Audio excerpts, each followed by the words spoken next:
the regular Board of Trustees meeting for Tuesday, April 26, 2022. Will you please stand and join me in the Pledge of Allegiance? I pledge allegiance to the flag of the United States of America and to the republic for which it stands, one nation, under God, indivisible, with liberty and justice for all. Thank you. For the last time, clerk, will you call the roll, please? Mayor Carspect. Here. Mayor Pro Tem Deller. Here. Trustee Stevens. Here. Trustee Hardy. Here. Trustee Grace. Here. Trustee Heinemann. Here. Trustee Sorsell. Here. All right, we're all here. And as folks in the crowd are aware, we have two new candidates, and we have two new trustees, incoming trustees, and two outgoing trustees. So it's a bittersweet night and a very historic moment for everyone involved. So I'd like to go right in here to the swearing in of the newly elected officials, and I'll turn that over to Clerk Samora. Thank you, Mayor Carspect. All right, if I could please have the re-elected and newly elected trustees join me up here.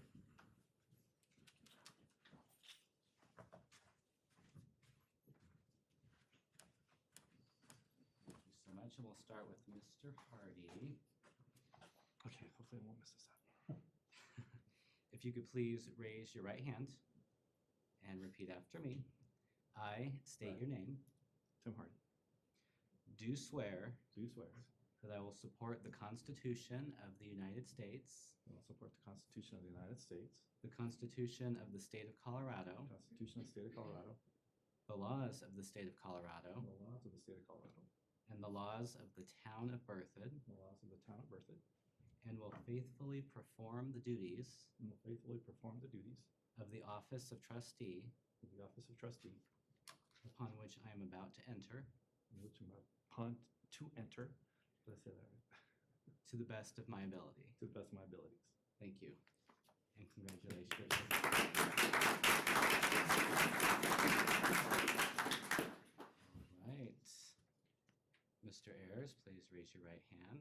I state your name. I, Carl Ayers, Do swear do swear that I will support the Constitution of the United States, that I will support the Constitution of the United States, the Constitution of the State of Colorado, the Constitution of the State of Colorado, the laws of the State of Colorado, the laws of the State of Colorado, and the laws of the Town of Berthoud, and the laws of the Town of Berthoud, and will faithfully perform the duties and will faithfully perform the duties of the Office of Trustee of the Office of Trustee, upon which I am about to enter, upon which I am about to enter, to the best of my ability. to the best of my ability. Thank you.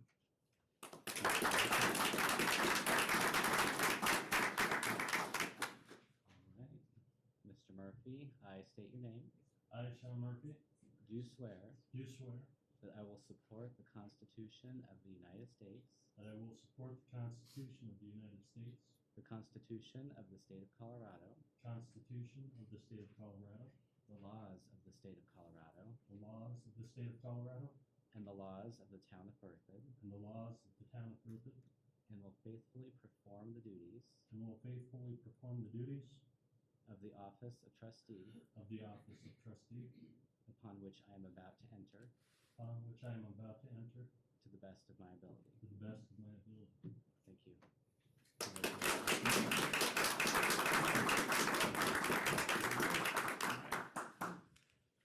All right, thank you all. We actually have two extra seats, so you guys can all come up. Wonderful.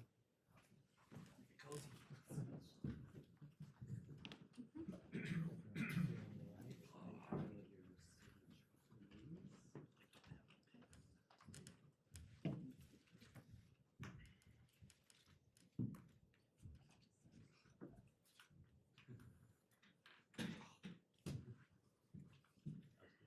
Good. Congratulations. So complicated.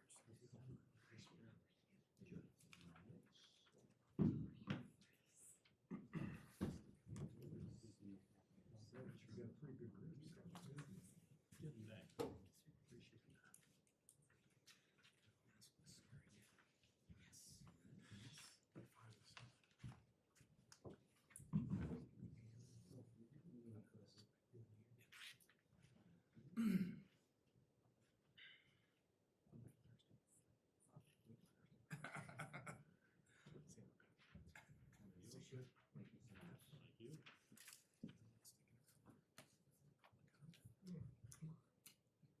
Okay, next is the recognition of our outgoing two trustees, Maureen Dower and Jeff Heinemann.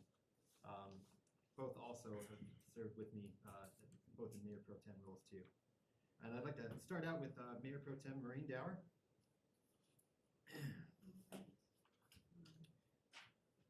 Not only vocal and incredibly detail-oriented, determined to see a recreation center and parks improvements, you were one of the earliest volunteers for the Port Committee. You then ran for the board with the same determination, and well, it's safe to say you accomplished those recreational goals, and you leave having accomplished that and so much more. Your development concerns and suggestions for improvement are well written, and I certainly will be reviewing the information going forward. Your time and care on both the Port Committee and on the Youth Advisory Committee have led to more committee member engagement and a sense of belonging, as well as great ideas and a first-of-its-kind youth carnival.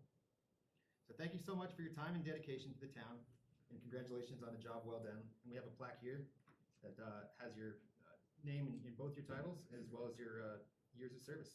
Thank you very much. Thank you.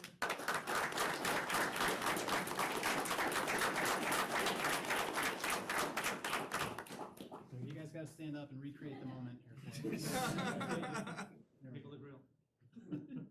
That's a great one. All right, thank you.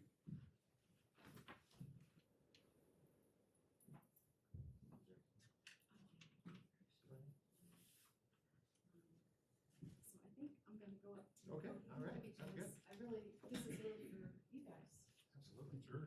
just to say thank you.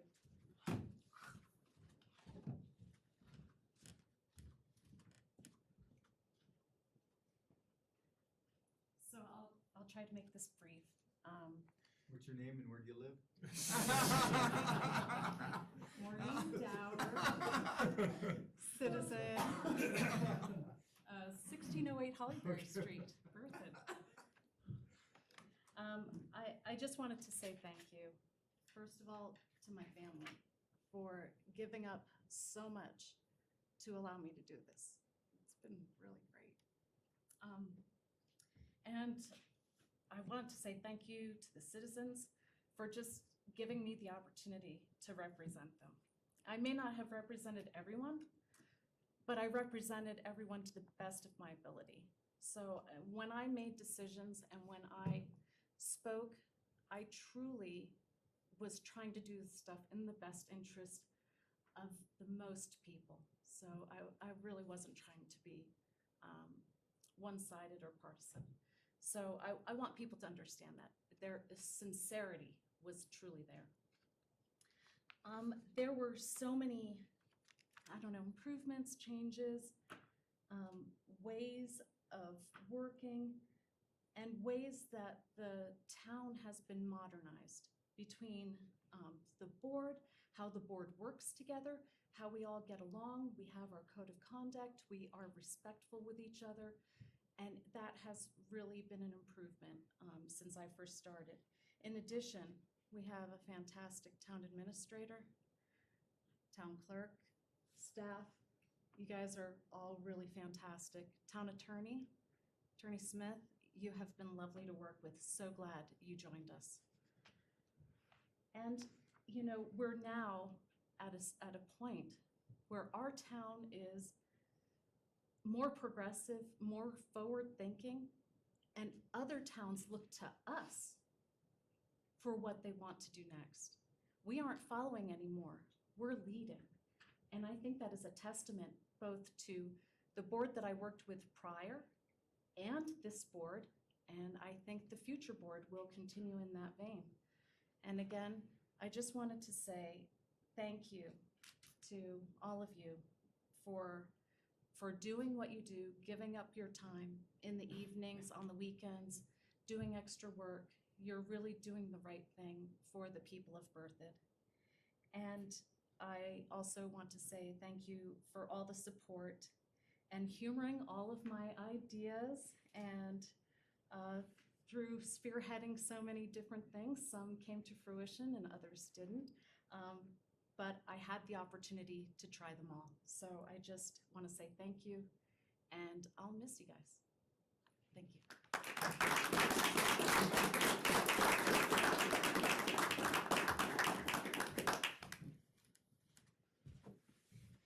Next next is Jeff Heinemann. This is only me talking about my experience with Jeff since 2016, but as we know, Jeff has spent a significant amount of time with the town, and I've really got to know him starting as a young kid when he worked with my dad on the board. So I look back at new staff leadership, tree lawns, dark sky, open space preservation, low quality development, transportation issues, economic development. We've all been through a lot and have seen a lot improved.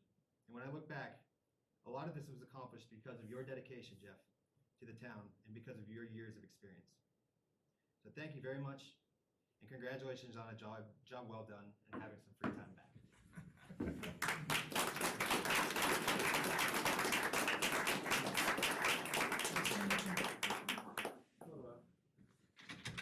I'm gonna get your photos too here. See the hug.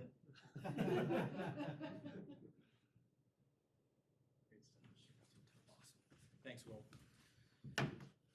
All right, well, I asked Will if I could have 5 minutes, and I promise it won't be longer than that, but Let's have 3 minutes. no, first I'd like to say thank you to the citizens of Berthoud who elected me to office 4 times over the last 26 years. It's been an honor and a privilege to serve the town. I would also like to thank my wonderful wife, Lori, and my 2 sons, Jackson and Everett, who are here tonight. They put up with many, many hours of my absence, hundreds of phone calls, and seemingly endless campaigns for office and various causes over my entire time in office. At times, they bore the brunt of town politics more than I did. I'd also like to thank staff, all the department heads. I can be pushy and I can be demanding, and I really appreciate staff's willingness to work with us and the board. So I did a rough calculation today and figured out that over my 16 years as trustee and Mayor Pro Tem, I've attended over 500 town board meetings. I also served for 4 years on the Planning and Zoning Commission when I was not on the board, and that's plus or minus a few study sessions and not including many committee meetings. I've had a passion and love for Berthoud since I moved here. When I first joined the board, I was appointed in 1996 to fill a vacancy from a trustee who had resigned. At that time, Will's father, Mylan, was a fellow trustee, and our deputy town administrator, Jeremy Olinger's father, was the Mayor Pro Tem. I had very good mentors. From 96 to 2002, the board made great progress. We had the most progressive land use plan on all of the Front Range. We were the only small town with our own agricultural open space land preservation program called the Berthoud Land Conservation Fund. But unfortunately, in 1999, citizens passed a 2% growth cap by 11 votes. It devastated the local economy and led to 12 years of financial decline. In 1999, we had 103 building permits, and in 2001, we had 3. Several cutting-edge new urbanist developments went bankrupt, and the town was shunned by any investors or new businesses. The town could not do much except maintain minimal basic services. Water rates tripled since there were no new residents to pay for the new sewer plant expansion. From 2000 to 2010 in the census, Berthoud grew by 110 residents, while developments boomed west of town in the county. The growth cap was repealed in 2003, but no one would touch Berthoud, and then in 2006, the housing market tanked, and the crash in 2008 ensured Berthoud would not turn the corner anytime soon. From 2008 to 2012, my second stint on the board, the town was in desperate financial straits, and we cut fees and development standards just trying to get any builders to buy infill lots. We still could not do any real positive improvements because the budget was less in real dollars than it was in 2002. Street maintenance fell way behind. In 2011, there was again interest in development planning started again, but under the lower standards. In 2012, the boom started, and much of what was approved and built was not high quality and not in keeping with Berthoud's small town character. Much of what residents complain about today with growth were the low quality developments approved over 10 years ago. In 2016, a new board was elected, including Will, Brian Lack, and myself. The first 2 years under the previous town administrator were a real struggle. The board's efforts to improve the skate park, update the energy efficiency code for new homes, enforce the dark sky ordinance, and upgrade development standards were met with staff resistance. It took months just to get a $40,000 ramp upgrade at our minimal skate park. Fortunately, we were able to hire a new administrator in Chris Kirk, and I must say that's one of the best decisions made by any board I've ever served on. That's when real progress started to happen. In 2018, another board was elected, and that board made a decision that will transform the town for decades to come. We gave voters a chance to create a 1% sales tax that could only be used for parks, trails, recreation, and open space. Much of the incredible advances in our trail system and park amenities are a result of voters agreeing to tax themselves to have more facilities for our kids, families, and seniors. This new funding also freed up general fund revenues to increase funding for street maintenance and other high priority items. The current board is committed to spend over $1 million per year on street maintenance going forward and avoid falling behind as happened in the past. What's happened since that vote is just amazing. Wagner Farm Park, extensive new trails and connections, a new skate park, a new bike park this summer are just the beginning. Soon we will have a new outdoor swimming pool and a ball field complex at the Richardson property and a trail connection to Loveland. In addition to the parks, recreation, and trails improvements over the last 4 years, this board has set a strong blueprint for the future of the town. A new comprehensive plan, master plans for parks, open space, and trails, overlay development plans for the Mountain Avenue corridor and an innovation district from First Street north of the roundabout to 287 that will create high quality development and architecture. I wish the next board continued progress and success. I would tell new board members to persevere despite some very vocal naysayers in town. The focus of the board should not be on a vocal minority, but what is best for a majority of residents and businesses in Berthoud. I commend all of the next board for being willing to put themselves on the line and serve the citizens of this wonderful town. So one last note, one of the things I'm most proud of on all the boards I've served is that they're never developed an us against them faction like we see in some other communities. I urge the next board to continue this tradition. Ask questions, discuss the issues, hash out differences, and vote. After the vote, move on to the next issue and don't take it personally if you're on the losing end. Keep the focus on what is best for Berthoud and continue to make it better. Agree when you can and agree to disagree when you can't. So good luck and keep up the good work, everybody.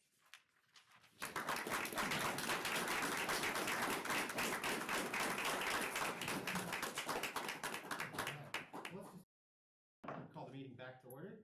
Welcome new board members. First on our agenda is citizen participation.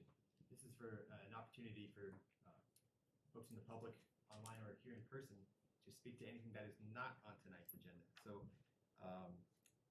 I-25 artwork, Cedar Drive median grass conversion, bike park project, and the adoption of the International Fire Code will all have public comment for. And looks like a lot of these are regarding those, so I'll open that up for public comment during those times. Is there anyone here that is not for that and would like to speak? Not on tonight's agenda. Okay. In that, I'll move on now to consent. The trustees would like to see anything removed from the consent agenda. Excuse me. Mayor, landscape guideline. Okay. Is there anything else? Okay. We'll remove the landscape guideline and put that first on the regular meeting here. Is there a motion to approve the consent minus the landscape guideline? I would combine and approve all but the landscape guideline on the consent agenda. Second. All right. Trustee Stevens has moved. Trustee Grayson has seconded. Any final discussion on that? Clerk, may we have a roll call vote, please? Trustee Hardy, Yes. trustee Ayers, Yes. trustee Grace, Yes. trustee Murphy, Yes. trustee Sorcelli, Yes. trustee Stevens, Yes. Mayor Karsbeck. Yes. Okay. Next is from consent would be the landscape guidelines. Trustee Stevens? Yeah, yes, thank you, Mayor. More about, I'm okay with the contract. I just want to make sure there's no misunderstanding as far as going forward with the contract.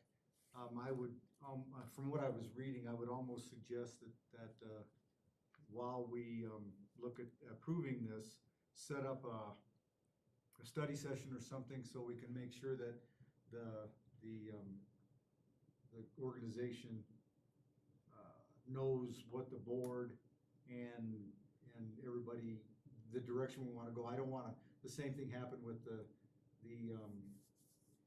when we had, what was the old town hall, section, where the contractor misunderstood where we wanted to go, so it felt like we wasted a lot of their time right up front. Do you know what I'm talking about, Chris? I'm not sure I do, but I think, I mean, in either case, yeah, I think there's some good sense to having a kickoff study session with the Yeah, board to get some that's, yeah. feedback. Either that or just a simple agenda item where we can gather some feedback about the intent. For the board's clarity, and for the public's, the landscape guidelines are, intended to address landscaping in new developments, mixing in, water efficient landscape plantings, not eliminating turf, but creating more opportunity for increased design, especially in residential front yards and new subdivisions, so that it's not grass, tan rock, and maybe a tree. Okay, well, yeah, But again, I think I'm getting sorry, in front yeah. of you guys to get some initial feedback about that concept makes sense. reading through that made me feel like maybe some of the standards would be implemented for Old Town as well, and that's what I wanted to make sure that wasn't part of it. No, so the intent of these is to provide some context. It'll be a great resource, we hope, for somebody that might wanna redo their landscaping, and there'll be planting lists and some planting concepts and things like that people could rely on and utilize, but these will apply to new development. No, I think a study session or an agenda item would be great, before that. Thank you, Chris. That's all I had, Mayor. Everyone? Yeah. Okay, great. Thank you, Trustee Stevens. Is there a motion to approve landscape guidelines? I'm sorry. did I say that right? Are we approving the guidelines, or are we moving it to a item for a later meeting? No, I'm sorry, just approve the, The contract with Silver Spartan Architects, they did our architectural guidelines, they have landscape architecture also. So we felt like it made the most sense to continue forward with them. They supported the architecture work in, in the architecture guidelines the board approved late last year, that apply to new development as well. Okay. I move to approve the landscape guidance contract. I'll second it. okay, Trustee Grace has moved, Trustee Stevens has seconded. Any discussion on this? Clerk, may I have another roll call vote, please? Trustee Sorcelli, Yes. Trustee Hardy, Yes. Trustee Murphy, Yes. Trustee Grace, Yes. Trustee Stevens. Yes. Trustee Ayers. Mayor Karspeck. Yes, okay, that has been approved. Next is the appointment of the Mayor Pro Tem, and the Mayor Pro Tem is, effectively runs meetings when I'm not in town or ever gets sick. Also would be the backup for the North Front Range Metropolitan Planning Organization regional meetings, which are held once monthly. Also signing checks and approving contracts when I'm out of town. This is ultimately the board's decision, and I don't want anyone to have any hurt feelings. I do want to nominate someone, but I just want to let you guys all know you're all very much welcome to nominate yourself or someone else. But I think it's fair, just given Tim Hardy's years of experience and his seniority on the board and working with him on the Birth and Main Street nonprofit, I'd feel comfortable with Tim being Mayor Pro Tem. So I'd like to nominate Tim Hardy. And if there's any other nominations, feel free to put them out there, and then we can have a secret vote here. I would like to nominate someone else, as much as I know Tim would do a great job. Oh, come on. You didn't give me enough money. No, sorry. No, I'd like to nominate Mike. Okay. Any other nominations? Okay, Clerk Samora, I used the wrong wording. It's not a secret ballot. It is if we're polling, right? It'll be a written poll. So the board will look through these, choose your top candidate, because we have two, right? Yes. And then you'll read out the results after the vote. Yes, Okay. that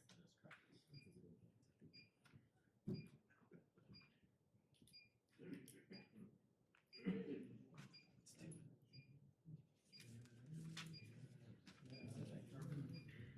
Is that the carbon dioxide detector? It's tiny,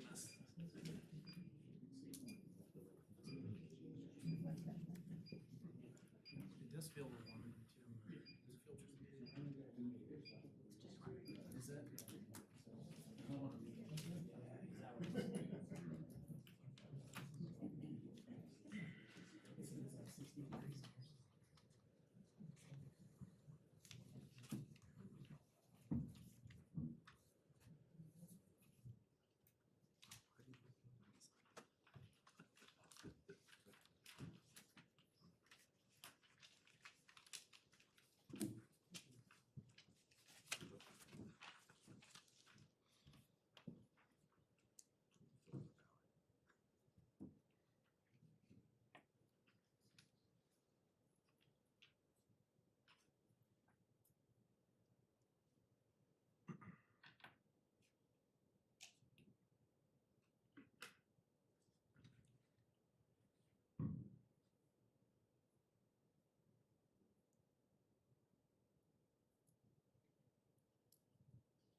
All right, I'll go through and read the results of this. First, I'll read the name of the elected official and then to whom the preference was given. Mayor Karsbeck, Tim Hardy, Tim Hardy, Tim Hardy, Carl Ayers, Mike Grace, Sean Murphy, Mike Grace, Mike Grace, Mike Grace. I have 2 blank forms here. So that would be Trustee Sorcelli, Mike Grace, and Trustee Stevens, Mike Grace. All right. Okay. Well, I think we have to actually vote on that, right? That would need to be in the form of a motion. Right, right, okay. So is there a motion to appoint Mike Grace for Mayor Pro Tem? I would move the motion to appoint Mike Grace as Mayor Pro Tem. All right, Trustee Hardy has moved. All right, Trustee Stevens has seconded. Any final discussion on this? Clerk, may roll call vote, please. Trustee Murphy, Yes. Trustee Sorcelli, Yes. Trustee Grace, Yes. Trustee Ayers, Yes. Trustee Stevens, Yes. Trustee Hardy, Yes. Mayor Karsbeck. Yes. All right, thank you both. Congratulations. Thank you, guys. Now you get to move up, sit next to Lonnie. I know. We have to switch now, or are we good? Do I still get to sit by you all the time? Good. For sure. Do we need to switch clerk, or are we okay to just keep going? You certainly can if you wish. If not, that's perfectly fine as well. The musical chairs later. Whatever you want to do. Whatever you guys want to do, it's literally the bench seat down here, so. Let's just go for it. Like, you guys want to switch? real Sit quick? next to Lonnie. We know you're dying. Let's just switch real quick. Okay. Thank you.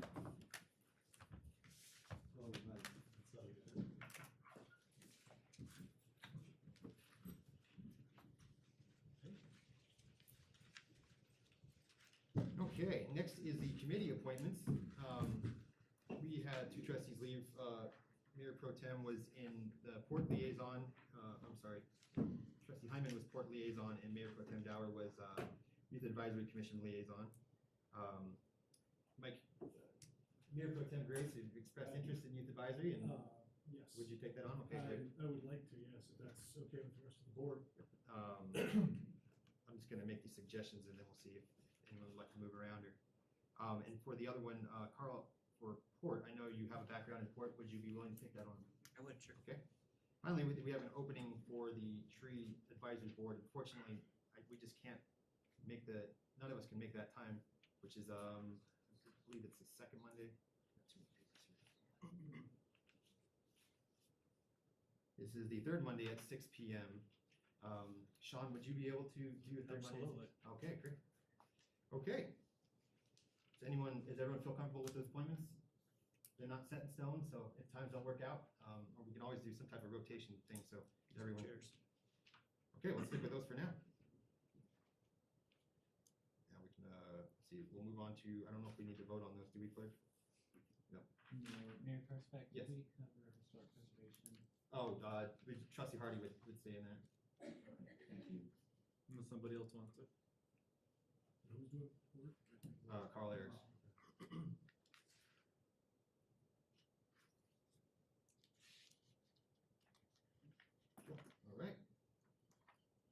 Next is the Historic Preservation Advisory Committee appointments. I'll turn this over to Trustee Hardy. We had an interview last night. So we had 2 seats available on Historic Preservation Committee.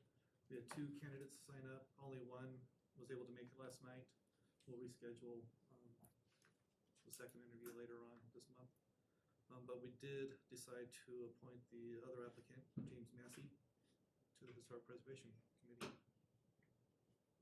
Is there any questions regarding that from the board? All right, is there anyone like to move to approve James Massey to the Historic Preservation I would move to approve James Massey to be on the Historic Preservation Committee for a term of 2 years? for the term of 2 years. Is there a second? I'll second. All right, Trustee Hardy moved, Trustee Murphy has seconded. Any final discussion on this appointment? Clerk, may we have a roll call vote, please? Trustee Stevens, Yes. trustee Sorcelli, Yes. trustee Murphy, Yes. trustee Grace, Yes. trustee Ayers, Yes. trustee Hardy, Yes. Mayor Karspeck. Yes. All right, next is the I-25 artwork design, and this will be introduced by Adam Olinger, one of our town planners. Thank you, Adam.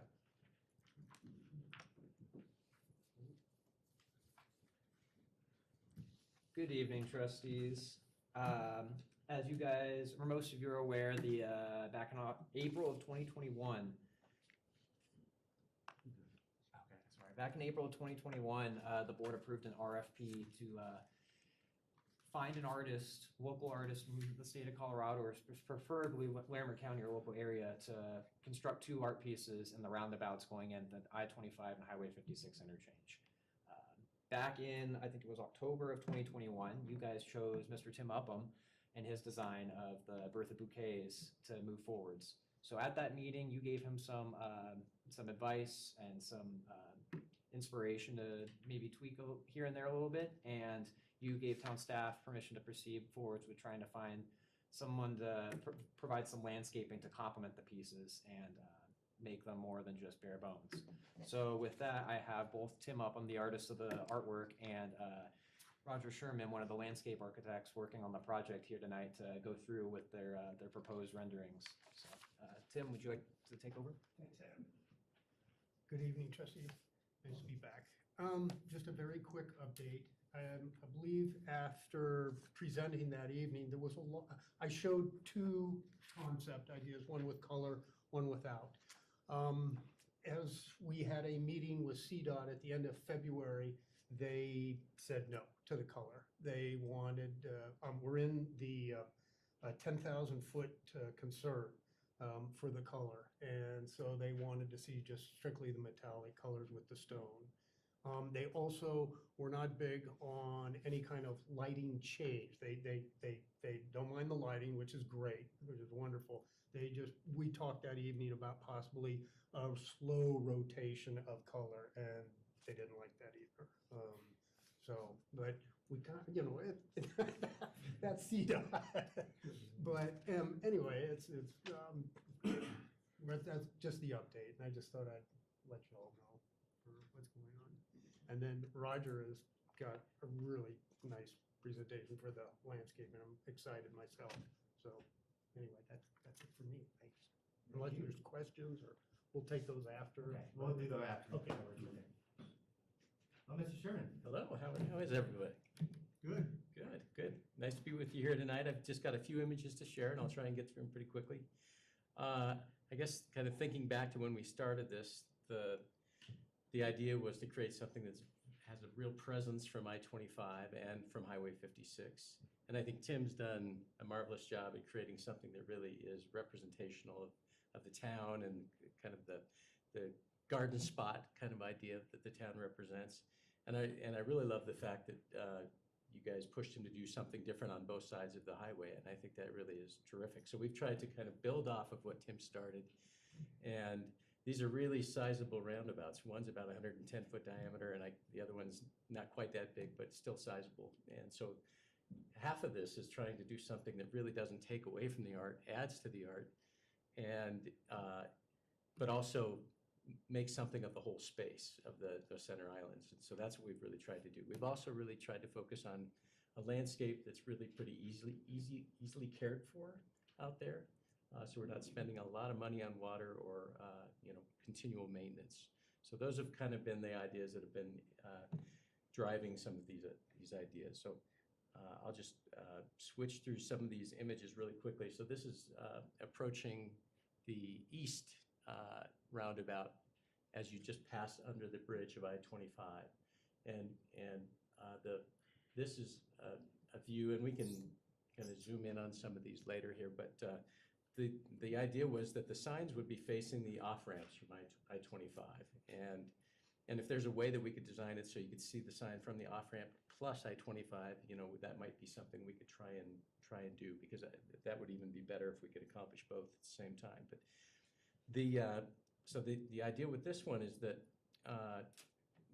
Tim has this great tree in this roundabout, and we thought, well, gosh, that kind of goes with the mountains on the west side of I-25, and so we thought we'd try and recreate the kind of scarpy edges seen in the foothills at the base of it. So we're using the same stone that Tim's using around the sculpture piece, and like I said, trying to pull that into the full kind of size and scale of the roundabout. So we've got a series of retaining walls around the edges of the roundabout that are sandstone, all native plantings and grasses. Probably would be irrigated if we can kind of find a water source out there that we can tap into. And you can start to see how really, if you've driven through the roundabouts, you've noticed there's already a sizable mound in those roundabouts. So we're just trying to kind of use that to our advantage here with incorporating some of this stone. A little bird's eye view of the same thing. Different angle, a few different angles. So another thing that we've thought would be nice is if the view of it changed as you went around the roundabout, so it looks slightly different from each edge. So it's off center, the walls are slightly different forms and heights, and so I think it makes it a bit more interesting as you kind of see it in new ways. Roger, can you remind them about the height of those? Oh, yes. So the retaining walls vary, and these are early concepts, so we're open to any feedback you have here, but the sign is really driving the height of the wall that the sign's on. We really want to make sure that's visible. So the letters of the Berthoud sign are about 3 feet tall. And so that means the wall is closer to 5.5 feet in that location. And so the other walls you can kind of see in comparison are roughly the same height, and then they step down to 0 as they taper back out to the edges of the roundabout. The sculpture itself is about 30 feet tall, and that doesn't include the mound it sits on. So it's 35, 36 feet tall in the roundabout. So it accomplishes that desire to have a real presence from both highways. This is the other side, east of the highway, and this is the much larger roundabout, and it's farther from the highway. And so keep that in mind too as we look at this. And so this has Tim, again, just really interesting sculptures, and something that I think will be really memorable. But Tim had these 3 stone pieces that surround the art piece, and we thought, what a neat thing, and how could we build on that in a different way on this side? And so we kind of use this kind of domino idea of the stones that would kind of relate to it, and the sign would kind of be one of those dominoes. And so it would kind of build to a crescendo around the sculpture. And each leg of that would be slightly different as it extends off and around in different directions around the roundabout. Again, the sign faces the off-ramp, and we could play with that exact orientation. And this is a view from the highway, so you can see how much presence it will still have. So we'll really have to be careful about where we plant trees so that we're framing it and backdropping it rather than blocking it. And so that'll be an important consideration as we move a little bit farther into the process. So that is all we have in terms of images. I'm happy to go back to some if you'd like, or open it up to questions for Tim or myself or staff. We'll open it up to questions. Okay. So I guess first of all, what was CDOT's reasoning for we can't have colors? Yeah, they didn't like the colors because they, 1, didn't want people to confuse it with traffic lights, and 2, they didn't want to distract drivers. So their thought process is if there's a bunch of colors or it's colorful. I know the original artwork had those kind of like rainbowish leaves sticking out on the trees and within the wheat. They thought that it would be distracting drivers and would lead to more accidents, so they shut that down. DIA lately then, have they? I can't speak on behalf of CDOT, but, you know, I know we were just disappointed with that as well. We all know people look at shiny objects. 10,000 feet's the This is threshold. dull color versus shiny objects. This metal does have more of a matte finish, right? So it's not, yeah, Tim's probably got a sample. So it's not it is a shiny object, but it's not a glaringly shiny object. So I handed that same Yeah. piece out, but I thought maybe new people. it is heavy, so we can. That's just a sample of the 3-inch. And I think you will get some reflected color off of it just by the surroundings, so it will pick up. But there will be light kind of shining up I'm to it. glad you said that. So Yeah. there will be light on the sculpture, and we've also thought it'd be nice to light the stones surrounding the sculpture. And in this concept, we thought it might be interesting to actually light the crevices between the stones, so that you kind of get this glowing crevices at night rather than just lighting up the entire face of every stone. And that kind of goes along with what Tim's envisioned with those 3 central stones having a light in the middle shining onto the artwork. So it kind of extends that effect out into the landscape. Okay, wanted to make sure it is lit up, because as you're coming down, having nothing but a roundabout waiting for you, it gets a little bleak. Agreed. And the other question I have is with the traffic pattern coming around the roundabout, and sometimes there's vehicles coming down at a bit of a pace, are there any plans for kind of traffic mitigation so that it doesn't kind of plow into this, or bollards, or is that gonna be handled other ways?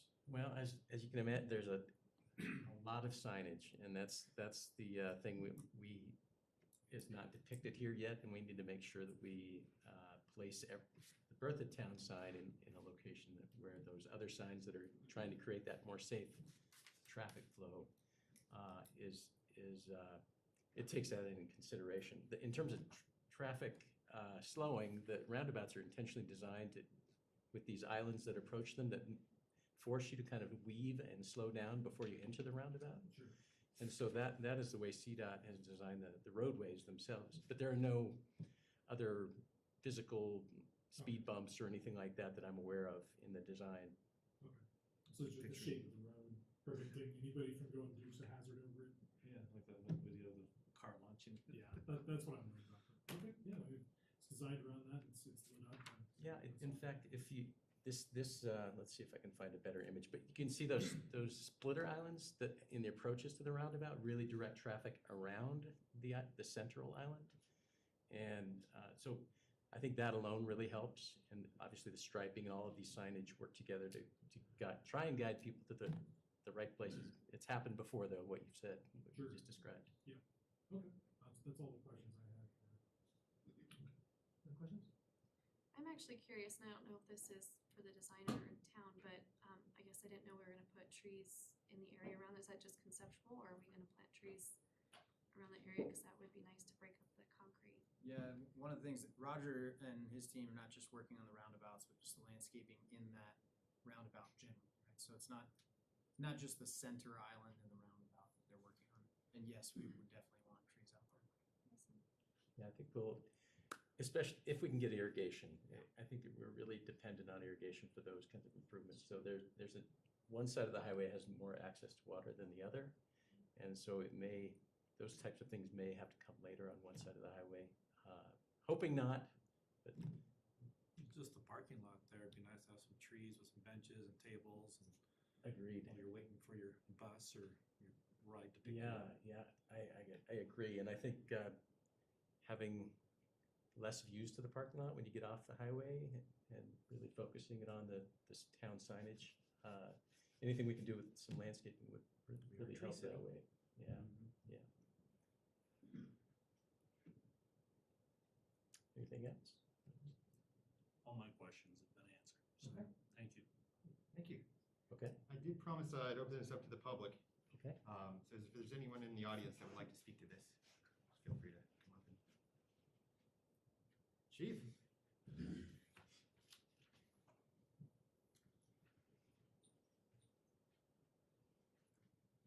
Obviously, the one thing that I'm gonna be concerned about is being able to see around as they're going around.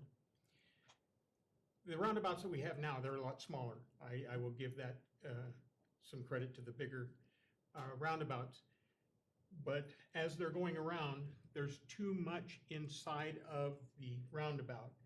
And as they're going around, it's hard to see the traffic that's coming on. I would just caution you to approve something that would be more like this one. I think this one's better. The second one is better than the first one with the wall going around. This gives a little bit more visual as they're going around. I'd be very careful about putting trees or anything else taller than the sculpture in the middle. Just for that purpose. You know, trucks aren't gonna have a problem, but if you're in a Corvette, you're gonna have more issues going around a roundabout that has more blockage inside of it. Okay, thank you. Yeah, I think just to address Chief's comment, and that's a good one. CDOT will have to approve our plans.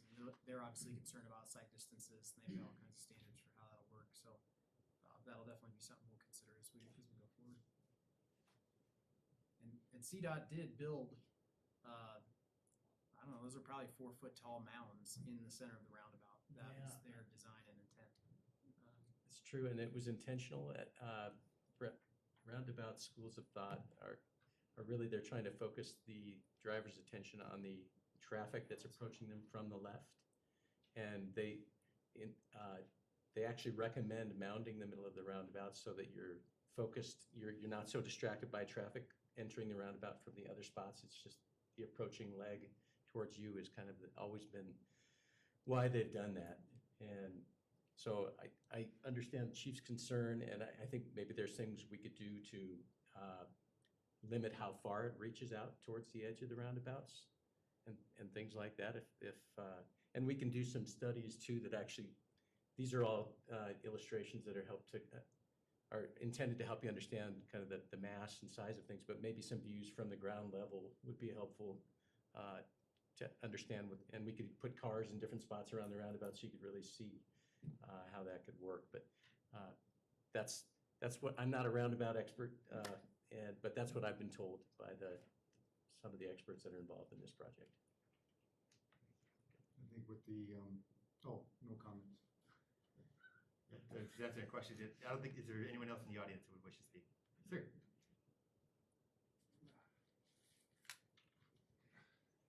You can state your name and address for the record, thank you. My name is Anthony Anderson, 1212 Cedar Drive. As a team member that's been constructing this whole thing, it's just one of those deals. Roundabouts are one of those deals where, I mean, one thing that we do have to, I would say we would have to think about is just cost of maintenance. Basically, roundabouts are great and they're massively efficient, but at the same time is the radii on these things with the amount of truck traffic that these intersections are going to see.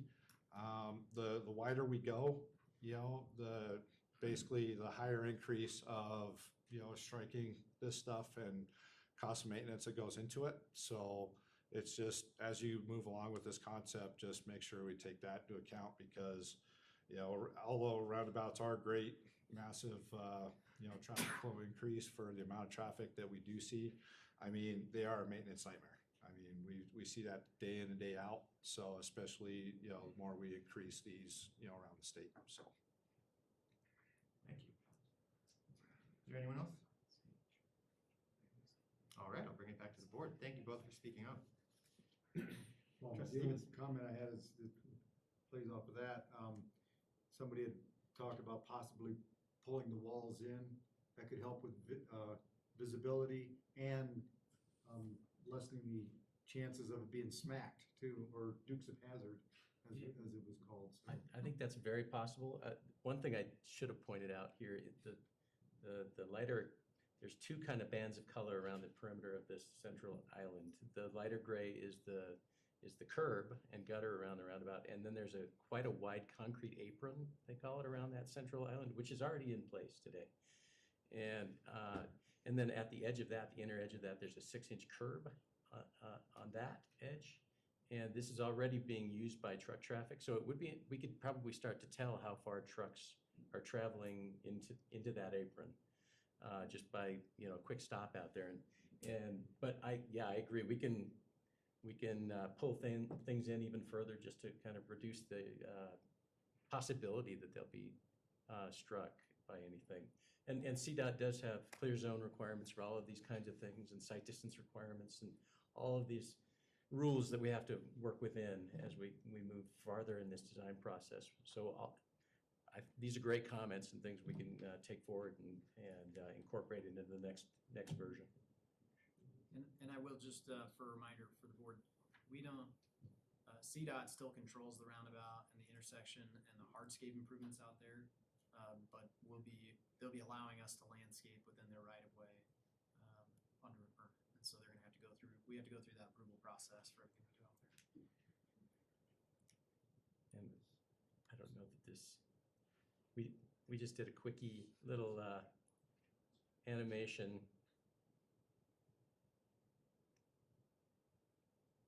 of both of them.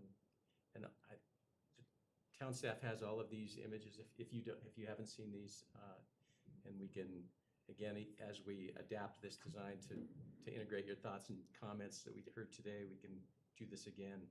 This was a really quick version, but we could, as the design evolves, we could put a little more time into it if you want to put something on your website or something like that to share with the public. And this is the, that was the west side. That's the west, yeah, the prairie is on the east side, the grasses, and then the tree is on the west side with the taller walls.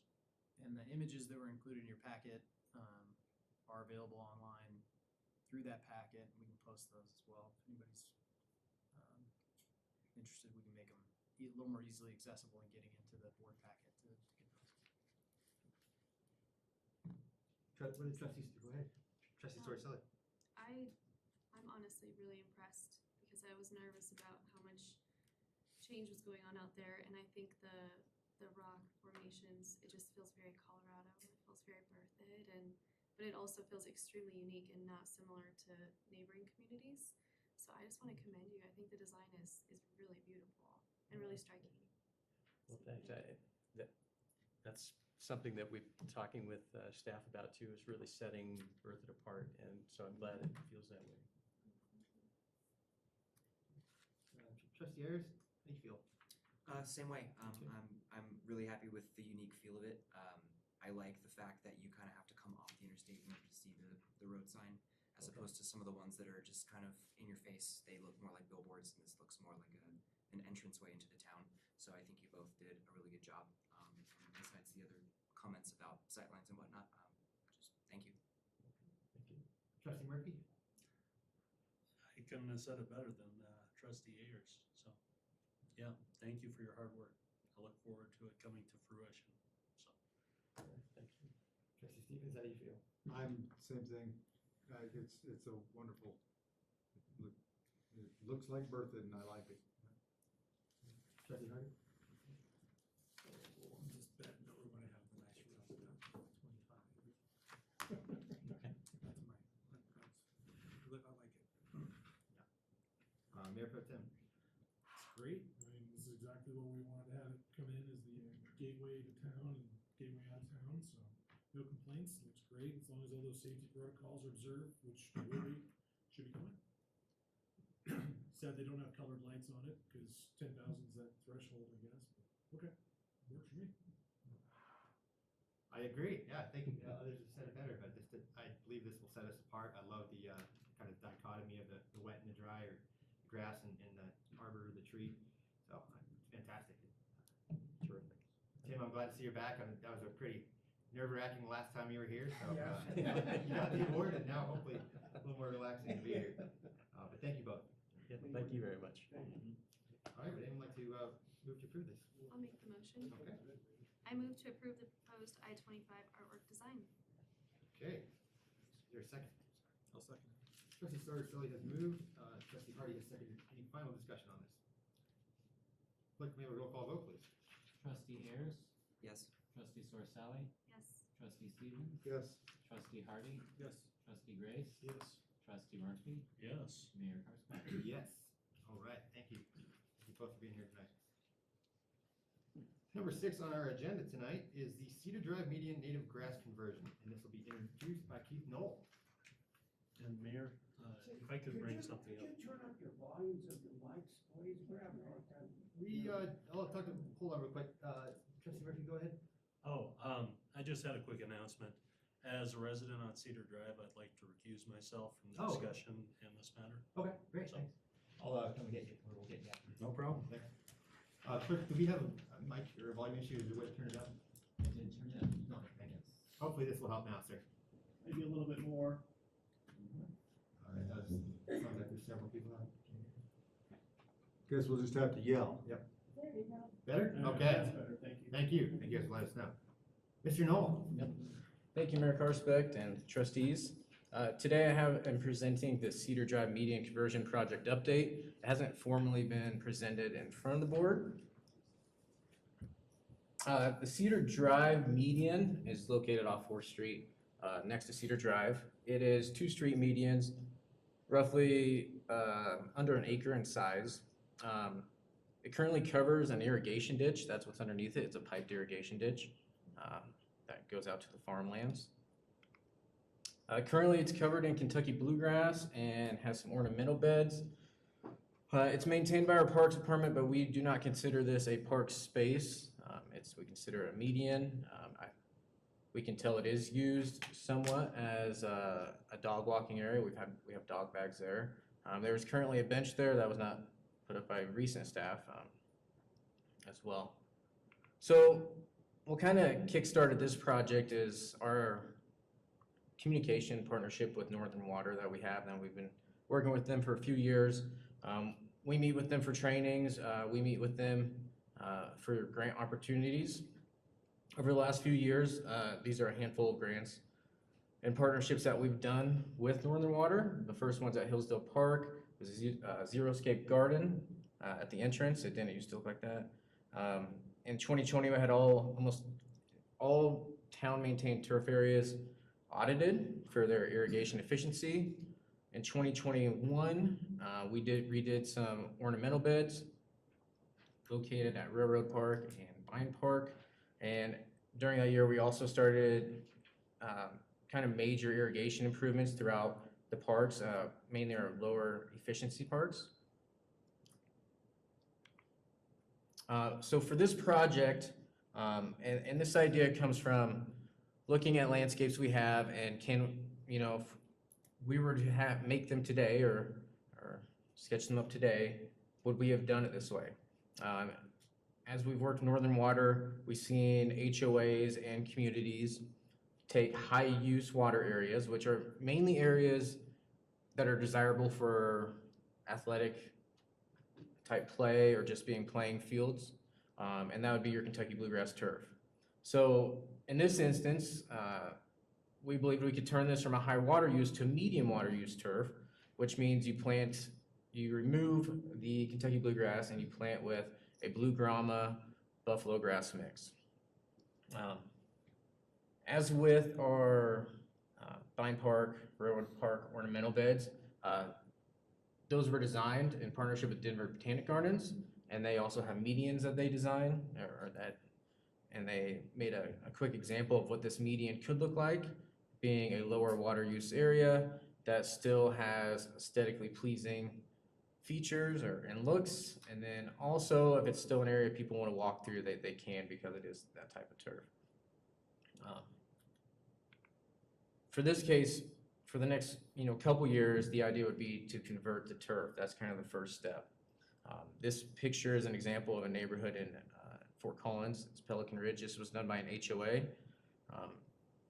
The water savings would be about 57%, moving from a high water use turf to a medium water use turf. Again, the idea is just trying to find ways to conserve water. The town of Berthoud Parks is likely the largest water consumer in Berthoud, so any changes we can make are usually pretty drastic. We also think it could be a good example, as we did with our ornamental beds, our Xeriscape garden, being models that residents can follow and we can point residents to. Public outreach, so project really started moving after the planning and stuff took place last fall. In February, we were awarded the grant to cover 50% of the project cost by Northern Water. And from that point, we felt comfortable reaching out for public outreach and trying to move forward with the project after we kind of got some feedback. So it started with a letter to residents detailing the project scope, plan, and that included a survey link. From that, we received one person responded to the survey. We had a couple letters of residents that supported and were excited about the project.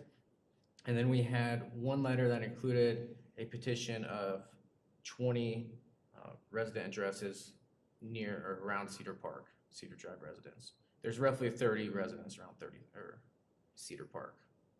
So after that, we responded to the resident and their concerns.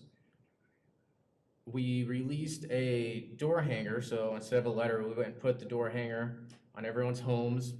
And we added more details to the project because it seemed like we just needed maybe more education, more details, exactly what we were gonna do. We also, in that letter, said that this was gonna be on the port agenda in April for residents to provide feedback, and if they couldn't make the meeting, to send some information to staff so it could be shared with port. At that meeting, I had one letter from a resident that supported the project that I read to port, and then we also had the original, a letter from the resident that submitted the petition was also there to just provide their feedback on the project. After that meeting, essentially, we talked with Northern Water about, the public feedback, the outreach we've been receiving. At that point, Northern Water kind of pulled back grant funding until we figured out if we had more support for the project and what to do. So at this point, we opened up this project to the Board of Trustees so the trustees can offer feedback, and also so maybe residents can also respond with some feedback as well. Funding for the project, it is currently funded in the 2022 budget. It's about around $24,000 project total. Said earlier, 12,000 would have been covered by Northern Water, but that they no longer want to work with us on this project in a way. We're using grant money for this project, but they have said we can use that grant money towards other projects that are irrigation improvements or water-wise conversions. So at this point, project status, the senior medium project, it's currently paused, and mainly we're just looking to hear feedback from the board and also if there's resident feedback as well. So, thank you. Thank you. We'll start with trustees. Do you have any questions for Mr. Knoll? How often does the ditch company need to get access to the ditch there, if any? Have they had to dig up the turf at all and replace it? Nope, they've never had to get there, as far as I know. But the ditch being under there brings up a point. It does limit what can be planted there, so like trees and such cannot be planted in there because the type of piping that's possibly under there. So it does limit what can be put in there, planting wise. Do we pull water from the ditch to water it? Not that ditch, no. It's so convenient, there's water there. We won't tell anybody. Other questions? I have Trustee Stevens. First one I have is 57% savings on putting the new turf in. What if we just upgraded the irrigation system? How much water would that save? Just kind of guessing, maybe 5% or something. It essentially we're putting down the requirement for Kentucky bluegrass, and aside from a few heads that sometimes kick out and spray into the road and such, adding high efficiency nozzles isn't going to give us too drastic of a change. You still have to apply the exact same amount of water to Kentucky bluegrass. I know it's more efficiently, but it's not as drastic. So in most cases, Northern Water won't approve a grant unless there's a little bit more going on. So a lot of that means like an upgraded controller as well. This isn't an area for a $10,000 controller to be installed with them. But the grant's gone basically for this area. Correct. Is that what you just said? Mm-hmm. So if anything we do is gonna be on us as the town. Mm-hmm. And, so if there was a hybrid where you did some of the xeriscape landscaping and then, put in or enhance the bluegrass, so it could still be utilized as it is right now, could there be a hybrid where you're still saving some money on water, but the grass is still comfortable for playing, dog doing what they do? And is there, and I understand that you guys have a plan in place, but apparently there's some concerns from the citizens, so maybe there's a hybrid we could look at. Right, and that's what we're looking here kind of from you all. Okay. If you're talking about, you know, like more xeriscape beds or the current beds there could use upgrading. But Okay. Actually, I'm gonna hold any more questions until I hear some comments from citizens. Okay, other questions? I have a question kind of on that note. With the 57% annual water savings, do you have any idea how long it would be to make up the difference of the cost of the project? yeah, roughly it's about $3,000 a year, dollars wise in savings. So. About 8 years. A question? And that's not technically counting in the maintenance as well. Currently, it doesn't require mowing once a week. Yeah, on our list of mowing, it's one of our lowest priority areas. Downtown areas looking nice every week. Athletic fields looking nice every week. Those always take priority over this area. So the goal is we treat it and maintain it exactly like we do our parks. You know, same exact.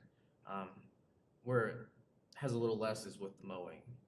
But switching to this grass would only require mowing once or twice a year. Once or twice a month, sorry. Switching to any new. Yes. Okay. Instead of once a week. Other questions? I might have been confused, the presentation, there was, looked like you had some bushes, kind of like a trail in there. Was that conceptually like what was possible, or is it the straight up replacement of the Kentucky bluegrass with the buffalo grass? At this point, we're looking to mainly just maintain or convert the grass. Okay. The following phases haven't really been budgeted out for the plantings. Trail-wise, there's a little bit more that goes into that because there are no ADA ramps leading into the area. And we're still kind of working to see if there's safety concerns, as it is kind of a unique median, should people be walking through it at all. Okay. Could this be an area of opportunity for maybe some community gardening in that area? Let the residents kind of take it and maintain it and do some community garden beds in there or anything like that? I mean, it's kind of the thing about tear up your grass and put in a garden concept. Right. Has there been any communication with the neighborhood about providing that as an opportunity for them to do something like that? I have not heard anything like that. How long, hypothetically, how long would it take for this project to go from start to completion? A couple months or? The conversion of the grass? Yes. The picture I showed of that green field, that was planted in July last year, and that was a picture from, I believe, September. So that field took really well. So it would be covered like that. We would hope it would be, a couple months, few months, but when you plant like that, you're not going to get 100% coverage. So there's going to be some tough areas. But that all just involves a little more reseeding. Okay, so to remove the bluegrass and replace it with buffalo grass, they take about 2 months, 2 or 3 months to pull all the old stuff out and put the new stuff in? You're correct, and with this process, it would be, you're mainly spraying the bluegrass to kill it, and then there's a lot of aerating and scarifying and such to get the seed in there, and that's exactly what they did. That project, the earlier picture was a bluegrass conversion into that.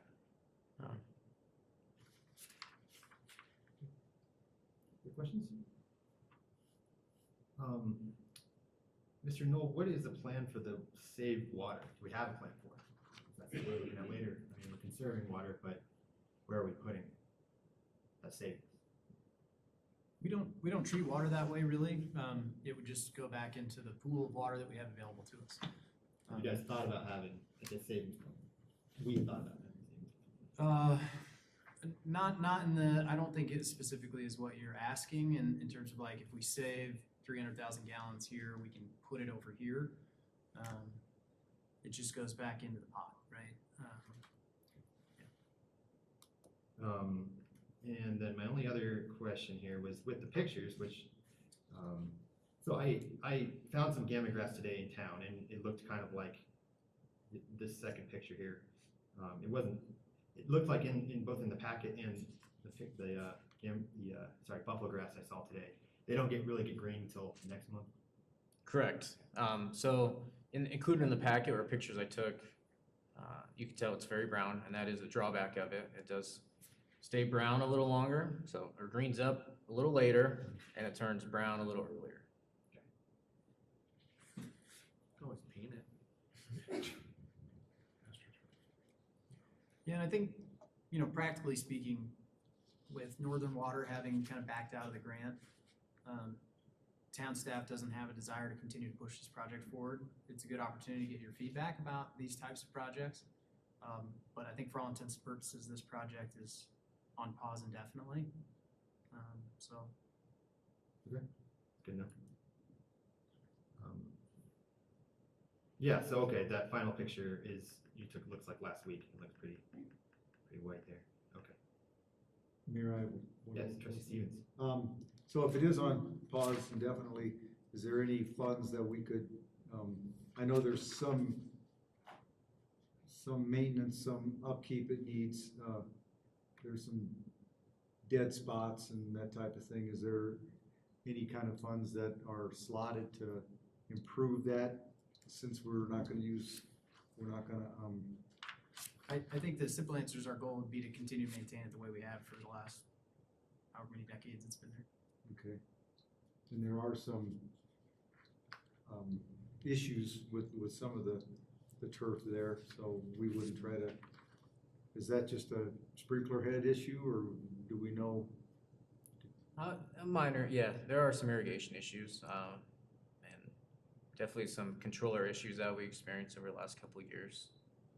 So we're working through that. It's kind of the same thing again. It's the lower priority turf areas, so as staff's going around and making sure the athletic fields are doing well, it's as we get to Cedar. Okay. I mean, we're on the same, we love Kentucky bluegrass too. I don't want to say we're trying to push out bluegrass, but keeping it, 100% green is always our goal. And I think, from a water efficiency standpoint, our goal is not to eliminate bluegrass in town, but to try and concentrate it in high traffic, high priority areas. This didn't seem like a high traffic, high priority area. We heard feedback from the residents, I think loud and clear, and so. All right, I'm happy. I think that since the residents have come in, it only makes sense that they have the opportunity to speak, but I think it changes a lot of things that there's not really a strong push to continue with this project. So I guess I'll just give you my feedback. And I think it's great we're trying new things. Administrator Kirk and some others know my hesitation with xeriscaping and kind of the brownification or aridification of town. When I look at the word garden spot, that to me connotes a lot of people taking a lot of time to do a lot of irrigation projects to bring water here, and we could be good stewards by, in my opinion, not wasting it, but enjoying it, putting it to, I don't want to look at water as just for more houses, and that to use water for a particular plant is unsustainable. So I guess my thoughts are when I read, to have a more sustainable future, it's what were we doing now that's unsustainable? And that garden spot, this is the garden spot. I just hope our horizons are more than we're looking at. The garden spot means xeriscaping. I think there's a lot of things that we could be doing in our parks, and now just might not be the right time for many reasons, but I think there's room, and I think a lot of desire to have more lush, more greenery, more flowers, not less. And for what it's worth, we agree with you. You and I have talked about this before, so I totally hear what you're saying. And again, I think xeriscaping gets a bad rap, oftentimes because people label it incorrectly as xeriscaping, and that is not the intent. Spelled with an X, not a Z. Proper xeriscaping should be beautiful. It should include flowers and bushes and grasses and trees. It is not rocks and cactuses, which I think is what most people envision. You may have more areas of xeriscape that are mulch or rocks as you try to create diverse landscapes, right? Rather than a sheet of Kentucky bluegrass. And for what it's worth, I love bluegrass as much as the next guy. I will tell you, there was a time when I was kind of like, if I can afford to water it, I'd rather have every square inch of my lawn be grass than anything else. So, I mean, I totally get it. As we talked about before, we have these huge peak demands at our water treatment plant in the summertime. And those require a significant amount of money to both build that capacity and then operate that capacity. And it's driven entirely by outdoor landscapes, right? Our water usage in the wintertime as a community drops by about 75%. And so to build that extra treatment capacity is oftentimes what we're trying to save. There's raw water benefits, right? Having a stronger cushion in our water availability is a great thing. It's not just to build new houses, but that certainly is part of the conversation, right? As growth continues, where do you get water from? We're out acquiring new water sources. Saving water is a good idea. And then, again, reducing peak demands in the summertime so that we don't have to go out and expand a treatment plant and spend $25 or $30 million of our ratepayers' money for a 3-month peak in demand, right? Which is kind of that's oftentimes what drives our water efficiency conversations and focusing our efforts on, again, high traffic, high priority areas for the higher water usage, and then areas that receive less traffic can still be really beautiful and can use very little water. But at least that's the goal. Yeah. But I totally hear what you're And saying. I hear what you're We saying agree too. wholeheartedly. Yeah. I agree with everything you said. I think and you guys are doing great work at this, moving over to non-potable stuff. So Yep. we can just get the Non-pot water is treatment out of absolutely a that big question. focus for us as well. Yep. And I think there might be a good point from Trustee Hardy of, that is Level Lake ditch running underneath, and we're the majority shareholder. I don't know if there's any possibility of being able to run water through that ditch and use that to irrigate. Good question. It might be much more work than it's. I drove by there and there's a different area that I saw of the ditch and it's pretty gunked up, so it might be more work than it's worth, but that's something to look at. Any other thoughts for staff? I'd like to open it up to the public too, but. I'd like to hear what the public. Okay. All right, comment. This time I'll open it up to the public. I know some of you folks wrote down on this sign-up sheet here. So I tried to circle which ones I think are regarding this meeting. There's one, I just don't know the handwriting, so if you, after I say these names and you still haven't been called, just please raise your hand and I'll call you forward. And we can start out with Jeffrey Hansen. Please, if you could come to the front and please state your name and address. And if possible, keep your comments to 3 minutes or less. Thank you. Sure. Jeffrey Hansen, 1209 Cedar Drive. I did have a little larger spew on how much I was opposing this, but it sounds like maybe we're going the direction that would make me a little more happier. I would like to see maybe if you could do a case study or some effort on if you did put high efficiency sprinklers in, how much that would help. I mean, the young man gave his presentation, did a great job, but he didn't really have a clear answer. He said, 3%, well, we don't really know. It didn't sound convincing to me. Right now, the sprinklers are very inefficient. They water the streets a lot. They come on when the rain is raining. All right, it seems like there's some room for improvement there. I would like to point out, though, I've been there since '96 when I bought the house, and it is high traffic. There is a lot of kids. I don't have any kids myself, but I know kids playing there all the time. It's a beautiful place. We were concerned the Kentucky bluegrass would not look as well. Sterling and I did go to northern Colorado, and we had questions for them. And one of the questions I asked them, I said, will this grass choke out weeds? And they said, not so great. So we know what those goat heads, I don't know if that's the correct name or not, but those things get going, that could be a maintenance nightmare. There's a lot of reasons I could go into a lot of stuff that I thought this was a poor idea. Doesn't seem like I need to right now, so I appreciate that. Thank you for your time. Thank you, appreciate it. So could we perhaps, so that the mic now makes it echo so much that we can't understand it? Yeah, it's a balance. No, thank you for bringing it up. We don't know unless we hear it, so thank you. Well, I'm sure we'll try to do our best, trying to mix that in well. Next is Chris Watson.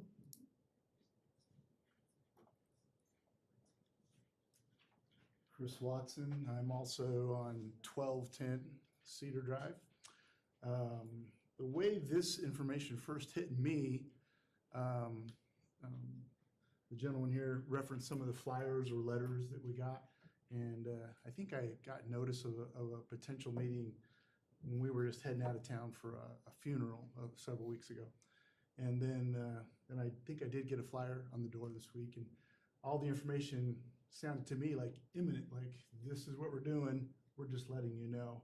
And from what I've heard tonight, it sounds like maybe that wasn't the intention. The concerns in my household would be that it could negatively impact our property values if that landscape is less attractive than it currently is.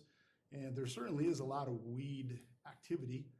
People have different opinions about what they like and what they don't like, or what bothers them and doesn't bother them. Some people just think if it's green, it's fine. But I notice I see a whole lot of weeds throughout.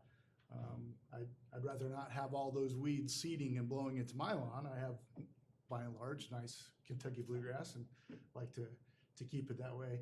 And I would also echo Jeff's comments that it's pretty evident to me. Although I haven't really ever seen the sprinklers run, I get up and get going pretty early in the morning, and I see the evidence of the sprinklers running all over the street. So that leads me to believe that the sprinklers probably are hitting the street. So I'm mostly just concerned about property values, and I see a lot of kids playing there. My grandkids play there, so it's an appealing thing to the neighborhood, I think, and I would assume most of the people on that street and in that neighborhood like it. Dog walkers going up all the time on that. Sees a fair amount of use. So, thank you. Thank you, appreciate it. Pat Clark. I think you have the microphones figured out. It's much easier to hear Oh, now. great, thank you. We just did a huge AV switch, so thank you. Yeah, for that it feedback. was first, it was very muffled, now it was very echoey. It's getting better. I'm Pat Clark. I live at 1219 Cedar Drive. I've lived there for over 15 years. The center medians are used for recreation. The grass that's there is for recreation. The kids play on it. Yes, they walk the dogs on it. I walk my own dog, and I pick up a lot of other people's dogs' poop, but that's okay. I'll do that. My concern is to move that into a different type of native grass. Mr.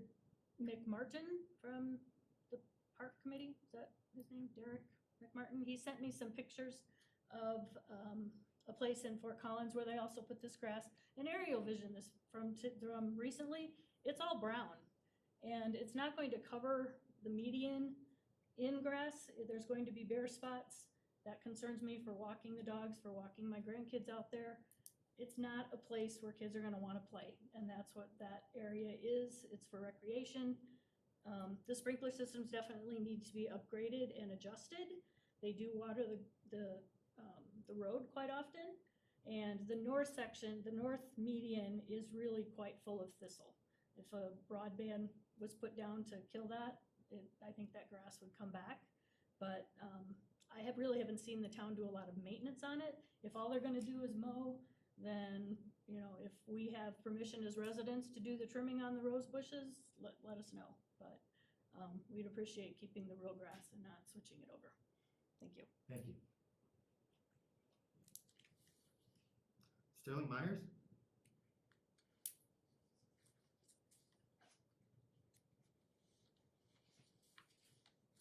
Sterling Myers, 1236 Cedar Drive.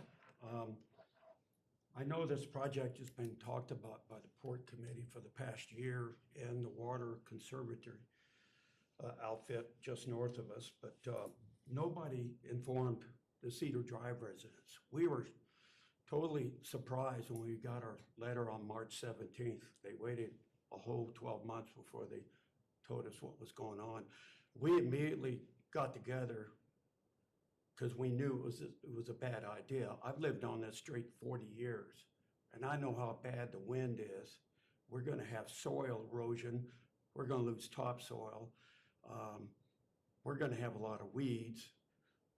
And anyways, we put together a petition and we gave it to Chris Kirk. Did you receive this? No, you didn't give that to me, I don't think. I got it via email from one of my staff members, but I didn't receive your petition. Wow, we put this in your office area a month ago. Okay, well, that would explain why you never responded. Okay, so let's move No, forward. I'm sorry, I got it via email from my staff. I didn't realize you delivered it to me. I apologize. Yeah, here it is. This is a copy. Yeah. Anyways, we Yeah, I've asked seen the town to stop it because we had a lot of concerns. And anyway, we didn't hear back, so the next step was we all, some of us got together and we tried to talk to Derek McMartin. We went to the port meeting. Quite a few of us couldn't go on such short notice. I gave the petition to the port committee, of which Mr. Hanson is part of it. Heinemann, I'm sorry. And anyways, basically they ignored our petition, even though 80% of the residents had signed it, asking for it to be stopped. They went ahead with it. So our next step was some of us went and talked to the water conservatory people. They were totally unaware that the residents were against this project, the majority of residents. There's only been, I've talked to everybody on the block, by the way. There's only 2 people that are for this that I'm aware of. The other 20 or so are totally against it. What we would like to see, grass stay, do something about the 40-year-old sprinkler systems that the man earlier said are watering the street, and put in high efficiency sprinkler system. Keep our concrete gardens, because they're rose bushes for the most part. They don't take up that much water. And don't go to buffalo grass. You know the high winds we've had the last couple of weeks? My weather station on the top of my roof was registering 75 miles an hour gusting. That's, you know, that island out there, that median, it's shaped like a tire, okay? So that, and then we have that main street coming right into that median, and it's a direct north to south wind coming in. And it just wouldn't take much for it to blow all that topsoil off. Okay, after we met, getting back to our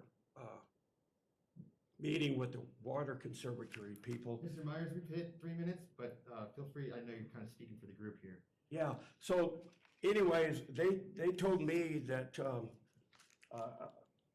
they had spoken to the town, I believe the port committee, and by they I mean Ally Mazurek and Frank Kinder. They had suggested alternatives and to keep the median the way it is. That's what I've been told. But that didn't come out tonight, and I was disappointed. I'd like to see what went on between the water conservatory and our port committee, because I think it's important to know that. All right. But we are at past 3 minutes, Mr. Myers. Thank you very much. I appreciate it. Next is Anthony Anderson.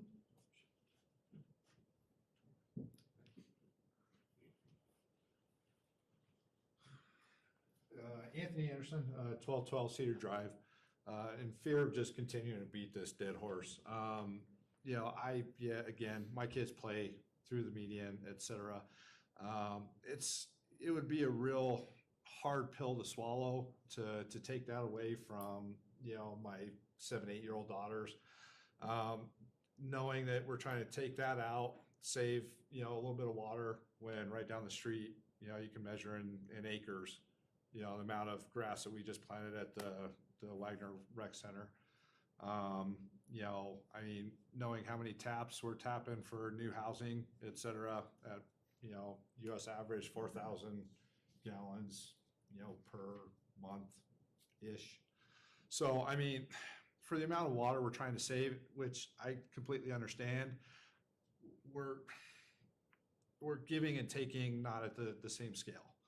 And so, you know, this median is a real staple of our neighborhood. And just, I hope you guys let us keep it. So, all right, thank you. Thank you. Is it John Epperson? Sorry if I didn't say that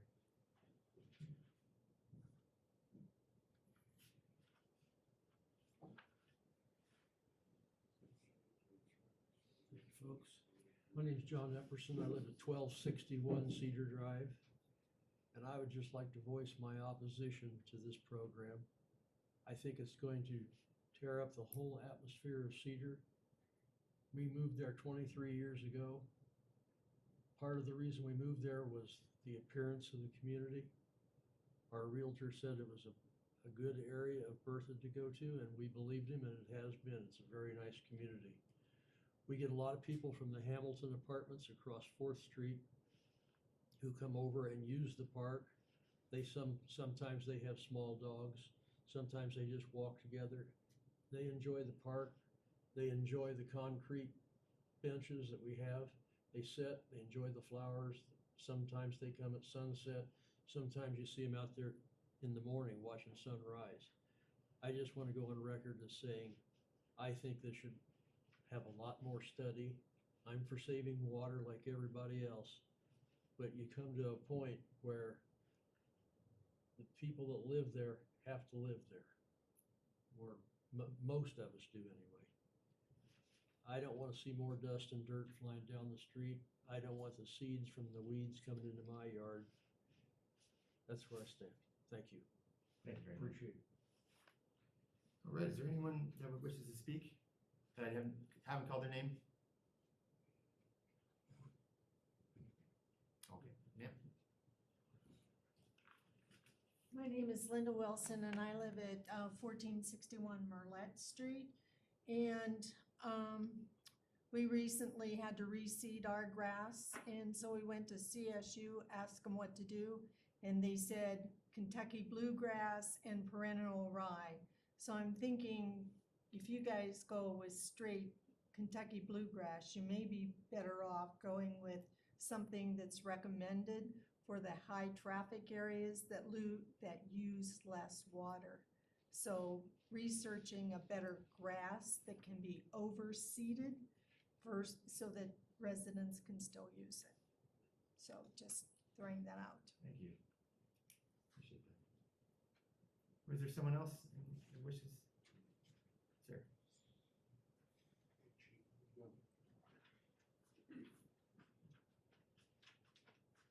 Now you have to bear with me, I'm hard of hearing, I'll probably repeat myself because I can't hear a thing you're saying back there. But, my name is Richard Kenny and I live on 1240 Cedar Drive. And my question is that, what is your annual cost right now to maintain that? We can answer you after all the questions are done. Okay, and then what is gonna be your annual cost after you do all of this?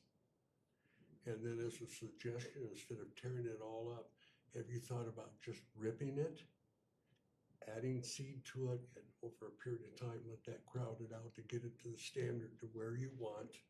And definitely, are you gonna do more than just the grass? Because right now, that sprinkler system is so inadequate and so old, and that's another reason why your costs are so high. So that's something you're gonna need to address.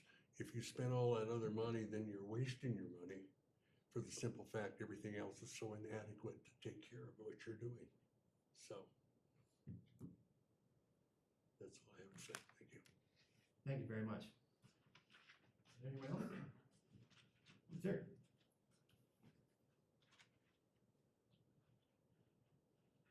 Craig Patrick Wynn, 1220 Cedar Drive.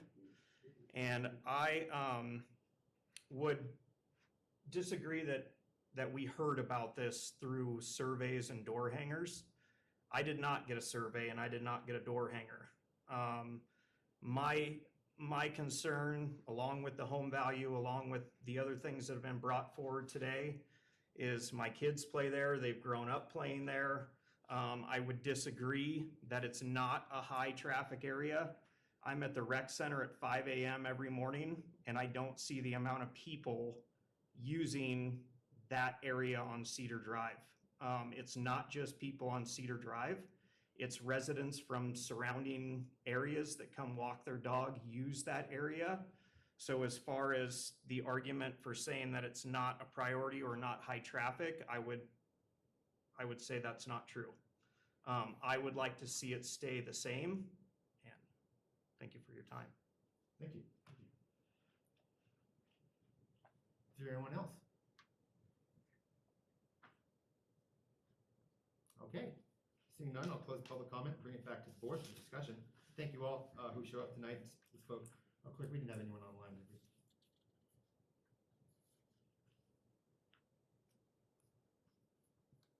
We do not, Mayor Carstag. Thank you. All right, I'll close public comment, bring it back to the board. And I understand there's some audio problems in the back. In case anyone did not hear, there's no longer the desire to push this project.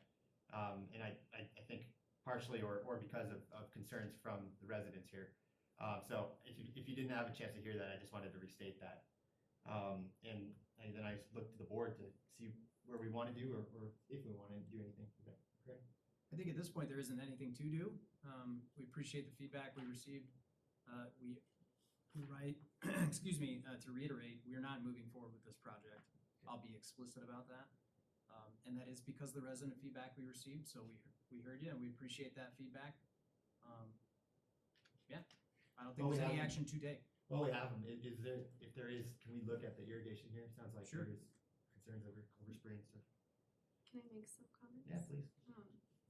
I want to say that I appreciate staff's visionary with that, because I think before the public comment, xeriscaping is a beautiful amenity when it's done correctly. I think that after comment, it's very clear that the space has a use that is important to citizens that we need to maintain. So I would like to see us use as much funding as we need to upgrade the use that they're currently using that space for. So maybe reseeding, getting rid of the thistles, making sure that whatever the space is maintained, has proper watering, the issues are addressed. And I think as far as conservation, if we get a better system in there, that will help. But I also think it's important that we don't neglect these smaller areas just because we are focused on larger areas in the community, like was brought up. I feel like that's kind of a common theme I'm hearing is we're focused on bigger amenities and neglecting the smaller ones. So if this is more than just a landscaped area, this is an actual kind of park use area, I want to make sure that we update it and upgrade it the way that they want to use it. That's just my thoughts after tonight. Yeah, and I think for what it's worth, I think part of what drove the decision-making was a misunderstanding about what the use of that area is, right? I think from a staff standpoint, we don't have a lot of that decades of history. And I say we, I'm speaking on behalf of our staff to make that decision, right? But supported it at the time, certainly. Thinking it was a roadway median, and not really realizing that it gets used for more than dog walking, which felt like would be perfectly reasonable on buffalo grass. But if it's, what we've heard is clearly that it's being used much more like a park space than I think we recognized. And while we wouldn't build a park in the middle of the road today, we recognize that's what it is. So yeah, we've heard and we hear you, and we'll work on some efficiency upgrades. One of the citizens also brought up possibly allowing citizens to help keep things weeded, work over there, possibly even do a community garden. Is that something that, reaching out to the members on that street, is that something that could be done? See what would work best for them and work best for us for utilizing that space best?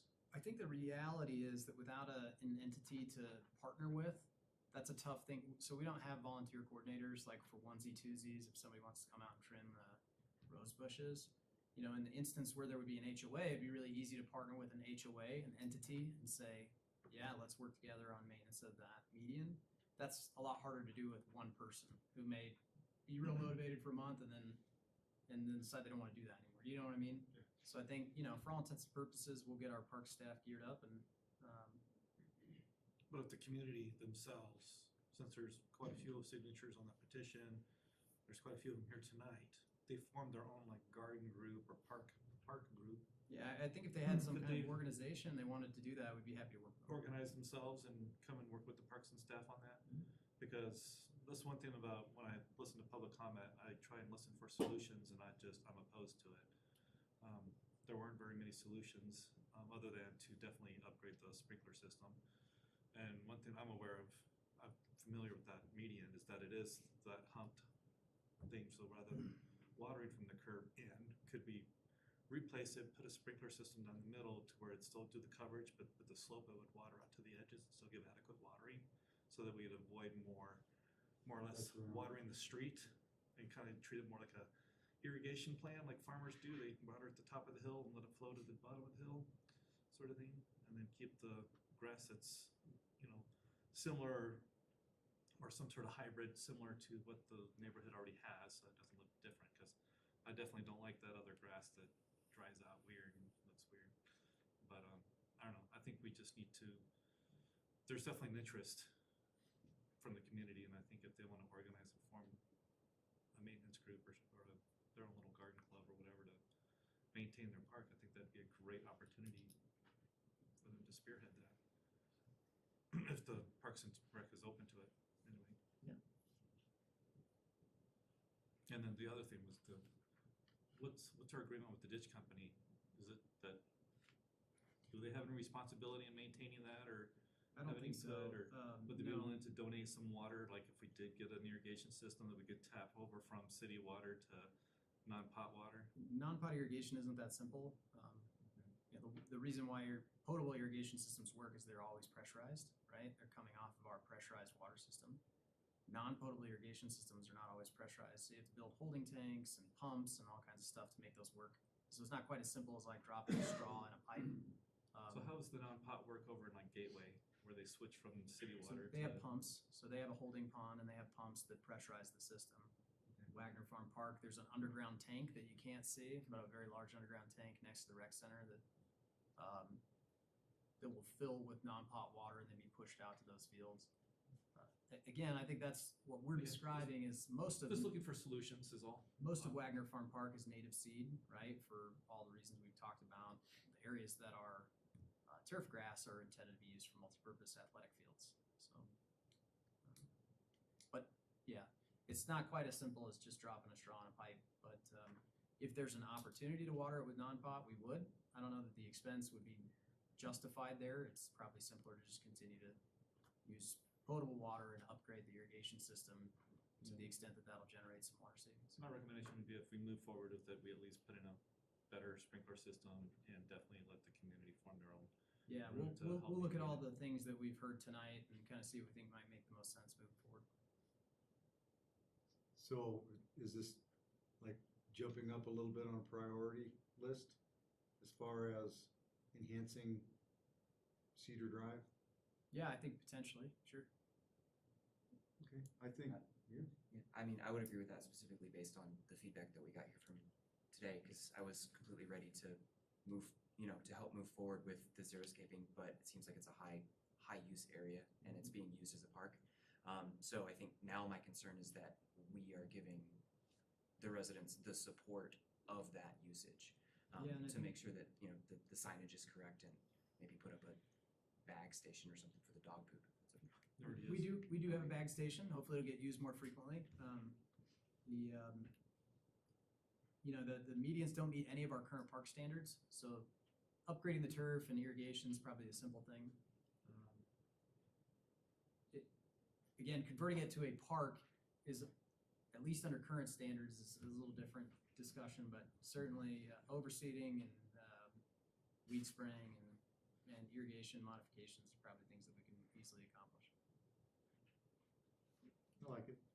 Cool. We still got that company that wants to donate a robotic lawnmower, so it's with the location too. Keep on going. Just one final point. I think the school district still uses our potable, right? They're still paying us. Yes. So there should be a time, if we're talking about peak demand, that we get the school district to run off of Loveland Lake and not on ours. We're working on that with them already. And when they do that, that's the same ditch system, we might be able to tap into that pump then for non-potable. Potentially. All right, anything else? Okay, thank you all for coming out. We will not be pursuing this any farther, so thank you, folks, and your voices have been heard.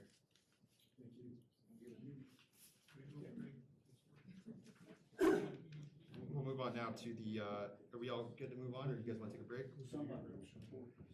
Oh, yeah. I have a history of doing that. Let's take a break. 5 minutes? Yeah, 5-minute break. A minute. I don't have my phone.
we could take our seats, please.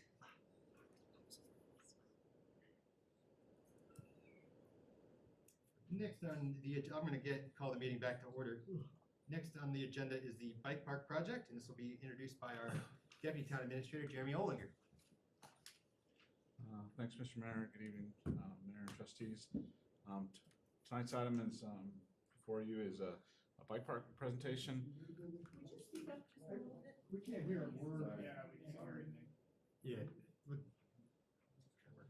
I can try to speak louder, but. Yeah, try to speak a little louder and Yep. see how we do. Absolutely. I'll slow down a little bit. So the bike park presentation, you guys all might have recognized, we brought it to the board January 25th of this year. You'll see some of the same presentations. This is a kind of a review, mainly to bring it back. The approval at the January 25th board meeting was to, the direction was to further design and go to bid, get bids for construction. During that process, we didn't have enough time to bring it back before, so with the new board, we just thought we'd start kind of in review, bring the Side conversation. bring the new members up to speed a little bit and just use it as more of an education tonight too. So some of the slides may be fast, but we can go back and address them. But we just mainly wanted to bring that same presentation back. And we do have some, at the end, some budget asks from you to see, as we got bids back, some of the bids, one of the bids for a park amenity in the bike park was outside of our scheduled budget, so we just thought we'd talk through that tonight, as well as some recent concerns from the public that we'd also like them to have an opportunity to speak for you and address as well as we work through this. So the bike park project, just a little bit of background, just real quick, and hopefully everybody can hear me. As you know, this bike park project has been part of the was identified in the 2018 master plan. So the better part of the last 4 years, we've been working through this through public open houses and community feedback and booth events and things like that. There's a desire for a bike skills park. As we planned our parks through this master plan at Richardson on the west side. In 2018, we approved that parks master plan. In that was Richardson property, which you'll see coming up is on the west side of Level Lake, and it was identified by a pump track, bike track. So staff took that approval, started working with a consultant for design, started working with the port committee, the community in last year, in 2021, to design and complete it. We went through public survey, went through social media. We got design support from area bike clubs to help our design. Port reviewed it last September, and we gathered more feedback. And tonight, we're just really just looking for approval of the design concept and some budget funds to construct a park this year. This is our 2018 Parks Master Plan, and mainly just to orientate you the location. Number 8, if you can read it, is down in the left corner. You'll see number 11's parking, number 8's the bike park, and so we've been working on that side, on the left side of the reservoir. And if this will work, there you go. Right in here is what we're talking about, and I have some slides come up. Just this portion of the park as we identified as phase 1 over the course of the meetings the last couple of years. Again, part of that master plan was identify, traffic circulation where, utilities would ease and efficiency and cost savings to utilities and lighting and parking lot and access and things like that. So this is another page for reference from the 2018 master plan. And again, any slide we want to go back to in discussion, we can feel free to dive in some more. So we had public input, process through a survey, through newsletters, social media, very positive, 200+ responses. The priority was adding bathrooms and shade out of a list of 14, so we started researching that as part of the project. We made design changes after the port committee last September. There was some concern that and rightfully so, existing homes, the distance So we increased the buffer distance, as you'll see that little bulb out, we took this little picture out, and this is what this is representing. Is that me? No. Sorry. So this little gold square right here is representing this bigger picture. We've just kind of taken that out of the plan to show you, so nobody has to squint.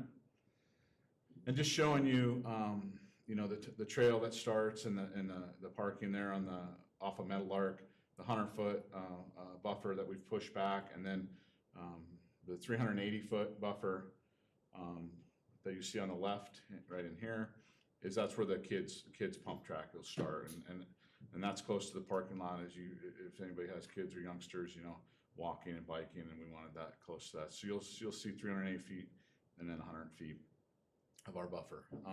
We've also, you can't see it here, but in design, we've also have some elevated berms and things and landscaping for site elevation, so it's just not flat, and you see the parking, and you see a bathroom and things like that. You'll see, you know, some berms with trees and bushes and things like that'll protect that view a little bit and soften maybe that noise from the highway. Soft surface parking, access off of Metal Arc, bathroom there obviously is a cost savings for us. It's a shorter distance for sewer and water connections. And I talked about how the children's track, and I'll get to that later on the slides too, was designed near the parking areas. People drive to the park. This is our approved design. Again, just for reference, I didn't really plan to go through it as it's been approved, but it's for reference. Skill trails, drop-in zones, pump tracks, bicycle playgrounds, all ages, all skill levels that we designed it for. So there's different courses, different jumps, there's loops around it, like I said, for all ages, all abilities. Some of those pictures just pulled out. These are not basically just to give you a sense of what we would get. The skills course is on the left here. And then this is what they're suggesting. Things for different abilities, as well as the drop zone, the doubles, they call them some, they have beginners and intermediates and experts, and they have whale tails, they call them, and ramps, and these things are made out of wood and steel and dirt put together. So the bike, what we did was budget for this as an estimate, a cost estimate. As we were going through design, a pump track, we had the ability to design and implement a pump track and a kids bicycle playground together, which was really popular and kind of all-encompassing with the bike track, really a one-kind amenity in northern Colorado. As we started researching this and we started talking to Boulder with the Balderrama bike course, we started reaching out to people. We had the ability to start to design, a pump track that's really popular, has been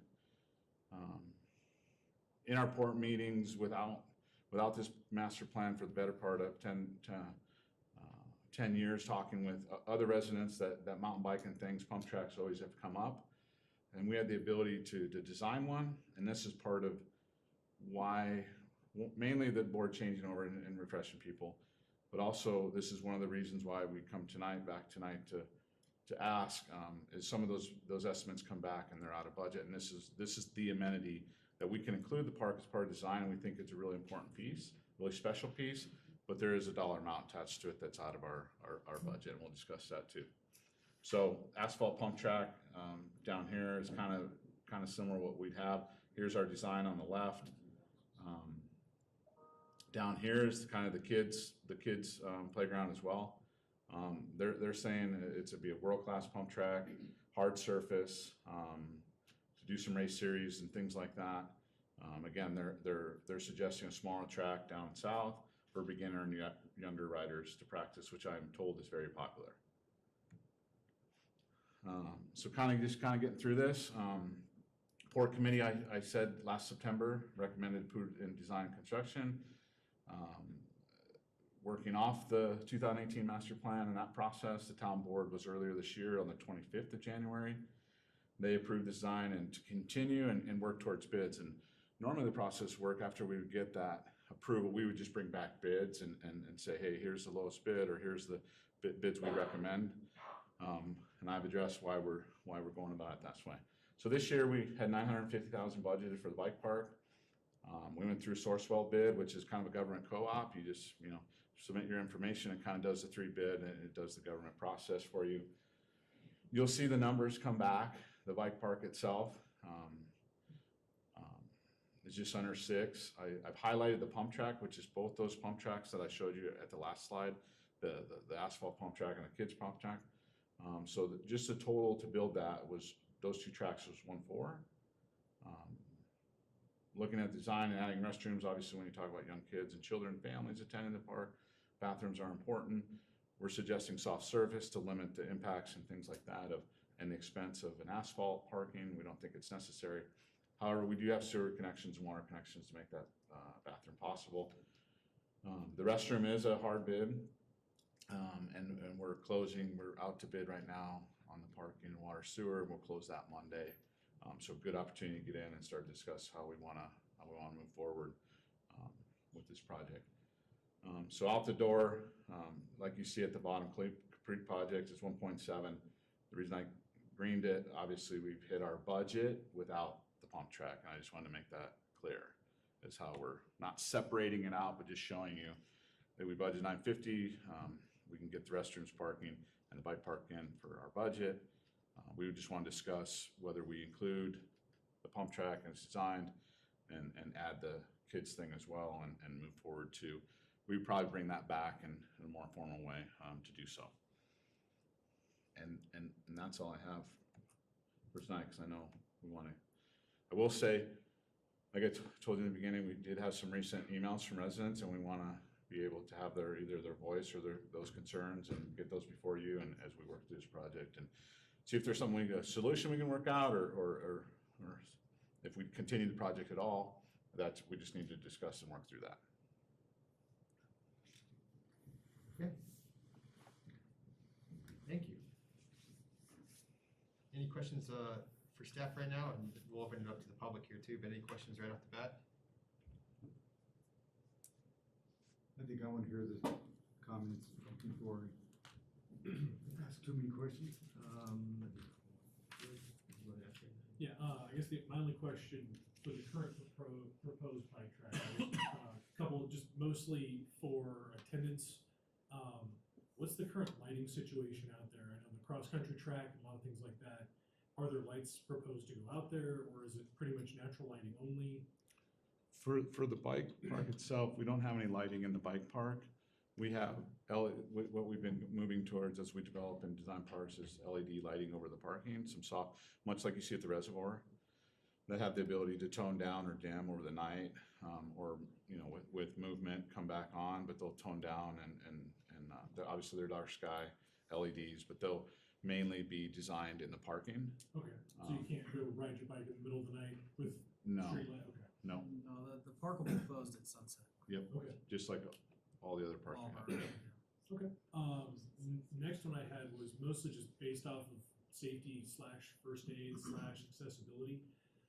Accidents can happen out there. Is there any kind of chance that there's pathways back there for emergency vehicles to possibly save somebody? Is that something that's been built in or has been acknowledged to go back there? Yes, sir. We do have a emergency access that we have a path that's 10 foot wide or 12 foot wide for that purpose, to be able to get ambulances back through there. And that's why the south access is off of Mellar. So sure. Okay. Yeah, those are the only questions I have. Thank you. All right, we'll open up to the public. Okay. First name we have signed up is James Doyle. And if we, just like the previous one, state your name and address for the record. First, I'd like to say, I've never been with a group of elected and appointed officials who've spoken so softly. Don't be afraid to project for us old people, please. Don't taunt me. My name's James Doyle, and I live at 1124 Meadowlark Drive, the very last house on the north end of Meadowlark. My family has lived there since the early 90s, when Meadowlark Drive was a gravel, dead-end dirt road with 6 houses on it, including the Matthews family farmhouse. Thank you for allowing me a chance to comment on the planned Richardson Park BMX track. I believe the recreational opportunities of this track will be very beneficial. But I also believe, as I am sure you all do, that we all deserve more transparency from each other, and especially from those elected to serve the public good. I think it's interesting that Boulder and Fort Collins bike groups were surveyed about this, but nobody I know in Matthews Farm or Collins Park knew about this. And in fact, I've spoken to some port committee members who weren't aware that this was going to be an agenda item. We were aware that there was a bid for the track, but I don't believe the port has been able to give their input on the final product. I have several questions, some of which were answered, but I'll pose them anyway for your digestion. In the case of the siting of the BMX track, several important questions regarding the health and safety of town and county residents has not been addressed. And it seems like this plan went from soliciting bids to awarding a contract without the inclusion of the port committee or input of those who live nearby and who could be negatively impacted by the siting of the park. The park looks like it's big enough for some pretty serious competition. Is the parking gonna be sufficient to conduct those competitions, or is parking gonna extend out onto Meadowlark in front of everybody's houses and driveways? I was wondering about the restroom and if it would be lighted and access to the park, and it sounds like the restroom will be lighted, but the park won't be available 24/7. The areas identified for the parking lot, the track, and the restroom are all adjacent to wild property surrounding Loveland Reservoir. I have personally seen black bear, turkeys, and elk in these areas in the last 7 months.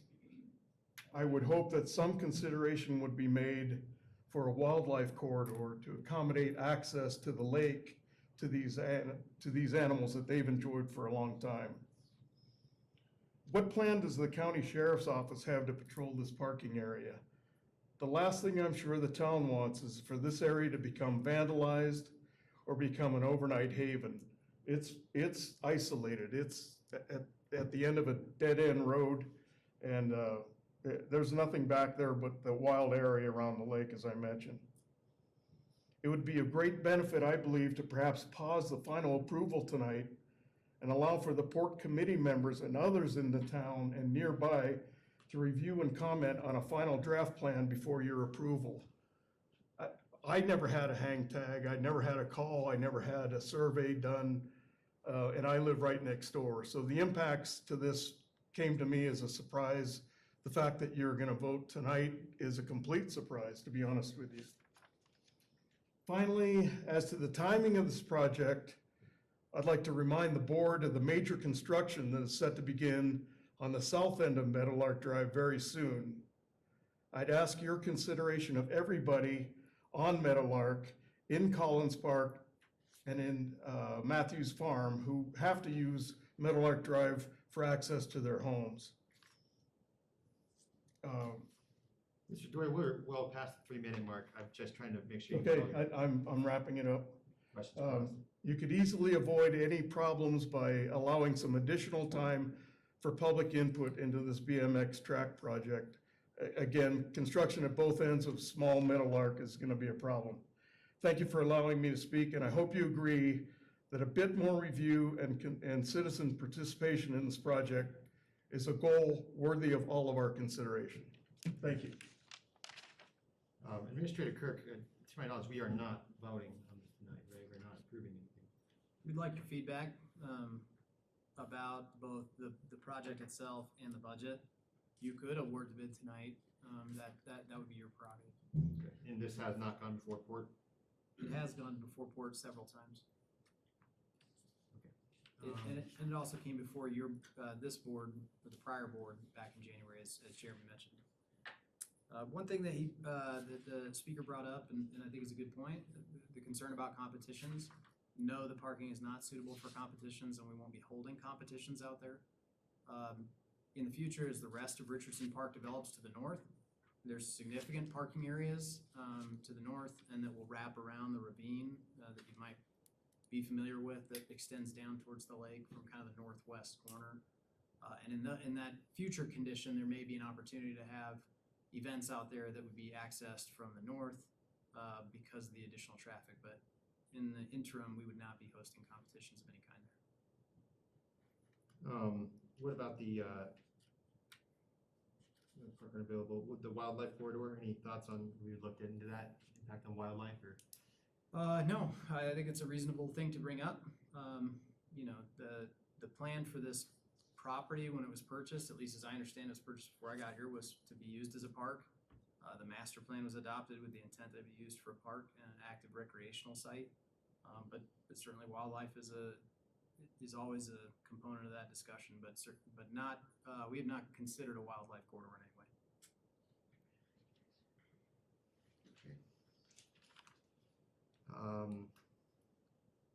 Next speaker is Blake Blewett.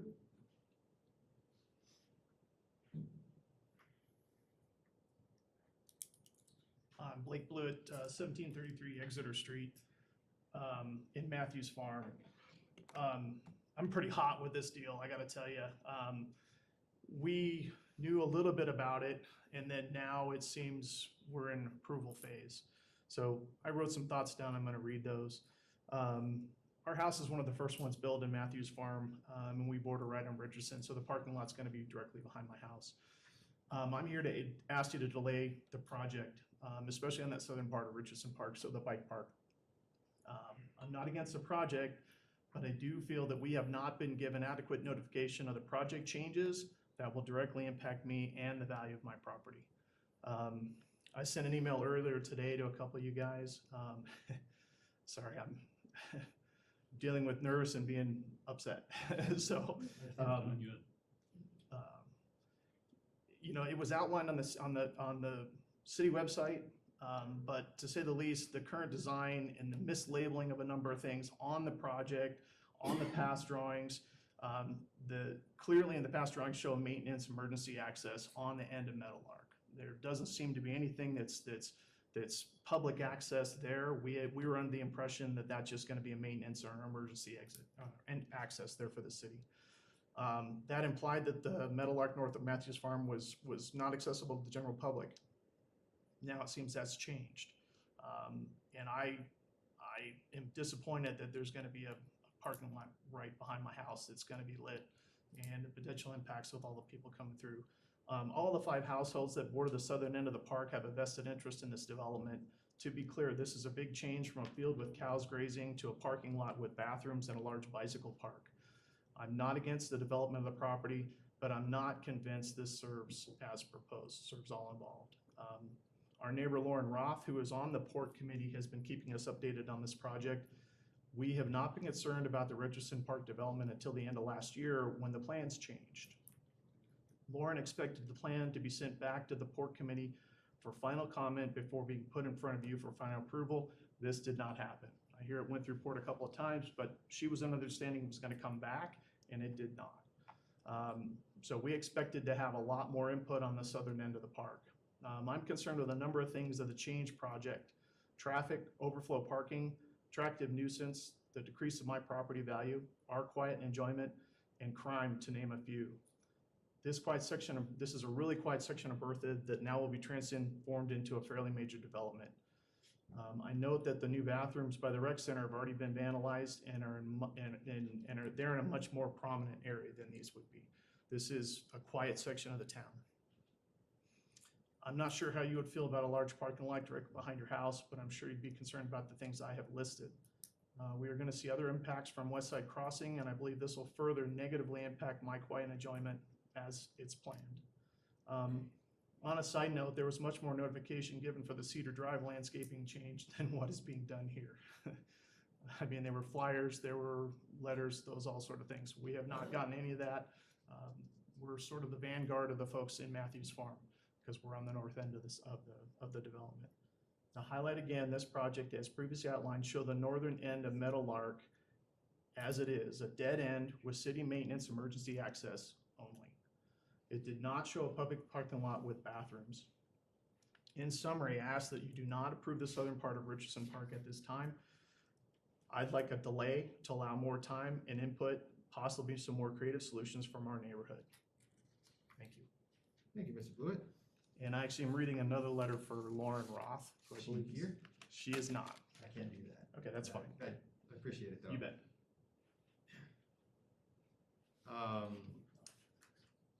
Bill Workman? My name is Bill Workman. I live at 1727 Exeter in Matthews Farm. I've been around Berthoud long enough that we've had a BMX track.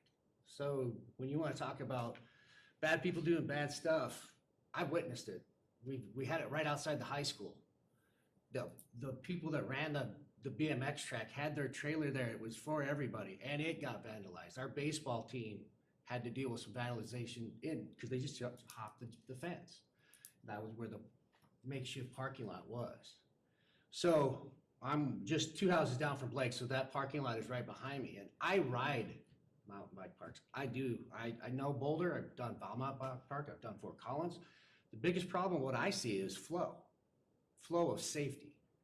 Because the best way to do it is put your parking, one has to be accessible, like you have enough. For overflow is always a problem. You're gonna get people on the side of roads getting in, you're gonna have kids getting hit. It's not good. I would suggest, because that pump park, that looked amazing. I didn't even see that part in what I got fed up to speed. Our access from the north, have a big enough parking lot that you would actually be able to expand when you get to that point. But then you can have, okay, this is the way this is the beginner way, this is medium, this is expert. So you got flow. The Valmont Bach Park, if you come in off one road, there's a main street here. On this side's a prison. So you're pretty well isolated. This is the expert side. I've been down there riding on that expert side and see kids almost get ran over because they want to go clear over to the beginner side. If that parking lot was in the middle, you would never see that. You would see the kids going this way to the beginner, which is, it's phenomenal. It's really cool. I'm all for it. But I think where the parking lot is, it's gonna be, selfishly, it's gonna impact my value of my house. The biggest thing is my safety for my kids and now my grandson. Because Meadowlark is now gonna be just a one-way traffic. It's gonna be, I could talk about the wildlife. We watch wildlife walk that back right where that parking lot is all the time. So he's spot on. That's a great point. But I think another thing is all the parks that I've been to, there's one way in, one way out. With that expansion to the north, there's gonna be like bypasses, right? You're gonna go from the south to the north.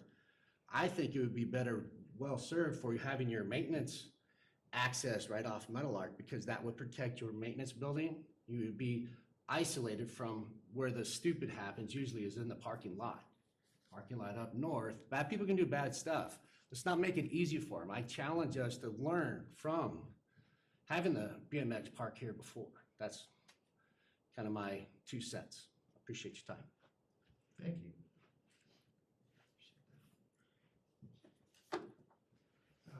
Let's see here. Is there Ralph Walsh?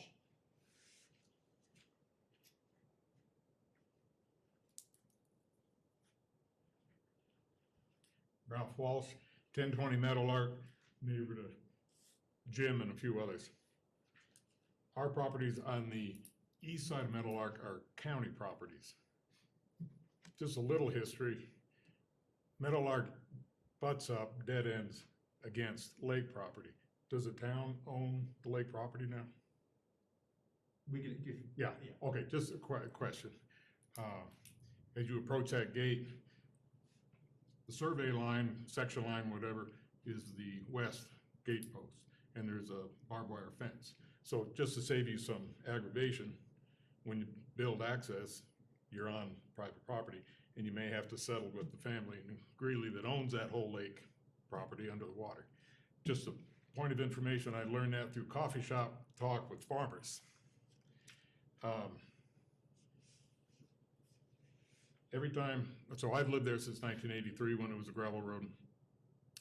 And my survey, because I learned about it through a couple of home refinances, our property lines end out somewhere in the middle of metal arc asphalt.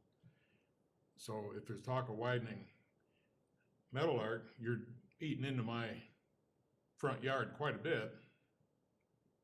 That's private property, so you'd have to offer some sort of remuneration. I know there's a utility easement out there, and that's fine and dandy, the power line, gas lines and all that.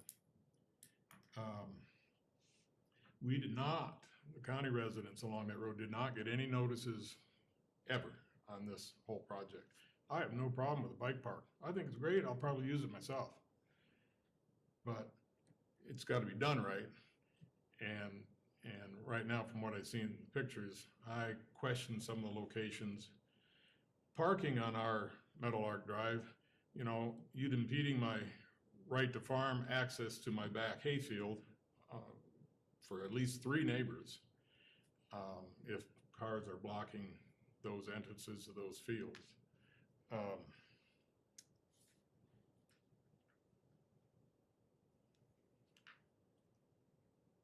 I guess that's the only points I wanted to make. I think you have to do a lot more homework on survey lines and where Metal Arc gets access to your town property, because right now it does not. To my knowledge. Just a point of information. Thank you very much. Thank you. Appreciate it. Cedar Park. I don't see anyone else signed up, but is there anyone in the audience that wishes to speak? Sir? Is it okay? I wasn't. No, absolutely, yeah, yeah.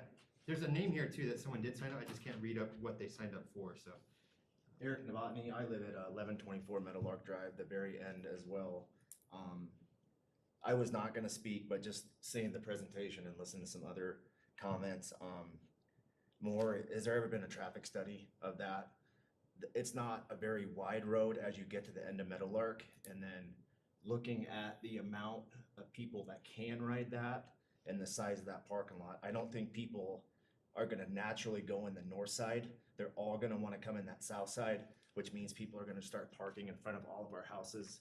They're gonna end up in Matthews Farms, and I don't really want, I'm being selfish, I don't want a parking lot 100 feet from my front door. So, and then, yeah, speeding's already bad with people coming down that road to kind of hang out at the end of Metal Arc now. I think kids are gonna be in a hurry to get to the park. They're gonna be speeding down. Now the kids, they kind of feel like they can play. There's not a lot of traffic out there, so there's gonna be a learning curve with kids to stay off Metal Arc now. And sorry, that's really all I have. I'm kind of nervous, so. Thank you. Thank you. Is there anyone else? Sir, or ma'am? Oh, is this together? No. Okay. Hi, Jody Walsh, 1020 Meadowlark Drive.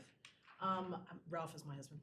And so I also think that all the amenities that are coming into Berthoud are awesome, right? I think it's good for the kids. I think it's good for the community. But I also share some concerns with that access to the south end. There's a lot of kids, little kids that play from the neighborhoods on that road. And it is already a problem that people come roaring down that road. The drag racing is less than it used to be, but it still happens. We have horses, we have property that's unlit behind our house. And so I am concerned that people after a park would close would come and use our property in the back because it's not lit. We have no plans to light it, that they would use it for some kind of shenanigans. There's enough of property back there that the gates aren't, right? They're not iron gates, they're just normal farm gates. And so that security concerns me. And I also am concerned about people parking. There's just not a lot of space on there, and we're right there, right? So Doyle's and then one more house and then us. Our yard would be real easy to park in. Our driveway is sort of a big circular driveway, really easy to park in. Concerned about vandalism, and so would be interested in traffic flow, security, access, patrolling. Have you thought about what kind of a noise survey might be? It just would be interesting to see what all those expectations would be. And I am also disappointed that we live right there, and I've talked to all the neighbors, not one of us heard anything about it. And so that just, I know we're county, but we are neighbors, so maybe we could do better in that. But again, I also hope there'll be additional conversation and maybe additional opportunity to challenge for some more creativity. Because I think I've heard tonight, we're not trying to defeat the project, but we do feel like there would be some design concerns or design ideas or solutions that would maybe answer some concerns a little bit better than perhaps we've had a chance to do up till now. So thank you. Thank you. Chief. For one that really hates to come up here and talk, here's Tonight. I'm gonna be honest with you, I'm not against anything that these, that they're trying to do for the kids. I'm all for the stuff for the kids. My concern is, I know I don't have much influence on the design or anything like that, but this is the first I've heard of it. The concerns I have, and I know the Walshes and I know the Doyles, and they've always had complaints or concerns about traffic up and down. This is well before we've had these conversations. So I understand. They're actually the reasons why the speed limit got lowered. But the concern I have is we have our old skate park. We've had some issues at the old skate park. Now we got the new skate park. We've got some issues. It's just going to come. But what's the difference? They're in public view. They are in town, and they're lighted. Okay? People are driving by. We are always patrolling up and down the streets. We see these things. We see they see us, is what I wanted to say. They see us when they're there. Here you're gonna have a bike park out in the middle of nowhere, as far as I'm concerned, in the dark. It's a new lover's lane, it's a new place to go do your drugs. At night, it's gonna be terrible. And as far as crime goes, I have a feeling that we're gonna have a very large increase because it's a good place to go hide. I think there needs to be a lot of discussion on design. This is outside of the town limits proper. I'm just saying, it's in the town, but it's out in the dark. And I can tell you right now, we are going to have a lot of problems with the way it was designed right now. And it worries me for what we're gonna have to do. It worries me for what they're gonna have to put up with. And I think it all needs to come together as a concern of everything about this before any decision is made. We're the ones that are gonna get the complaints about the speeders coming up and down. Okay? What do I do about it? Do I patrol there and nowhere else? Doesn't work that way. I get complaints about speeding throughout the town. I can't be everywhere. So we've got to make sure that we're doing it smart and cooperatively with everybody else, that it's going to be effective. Thank you. Thank you. Anyone else? Online?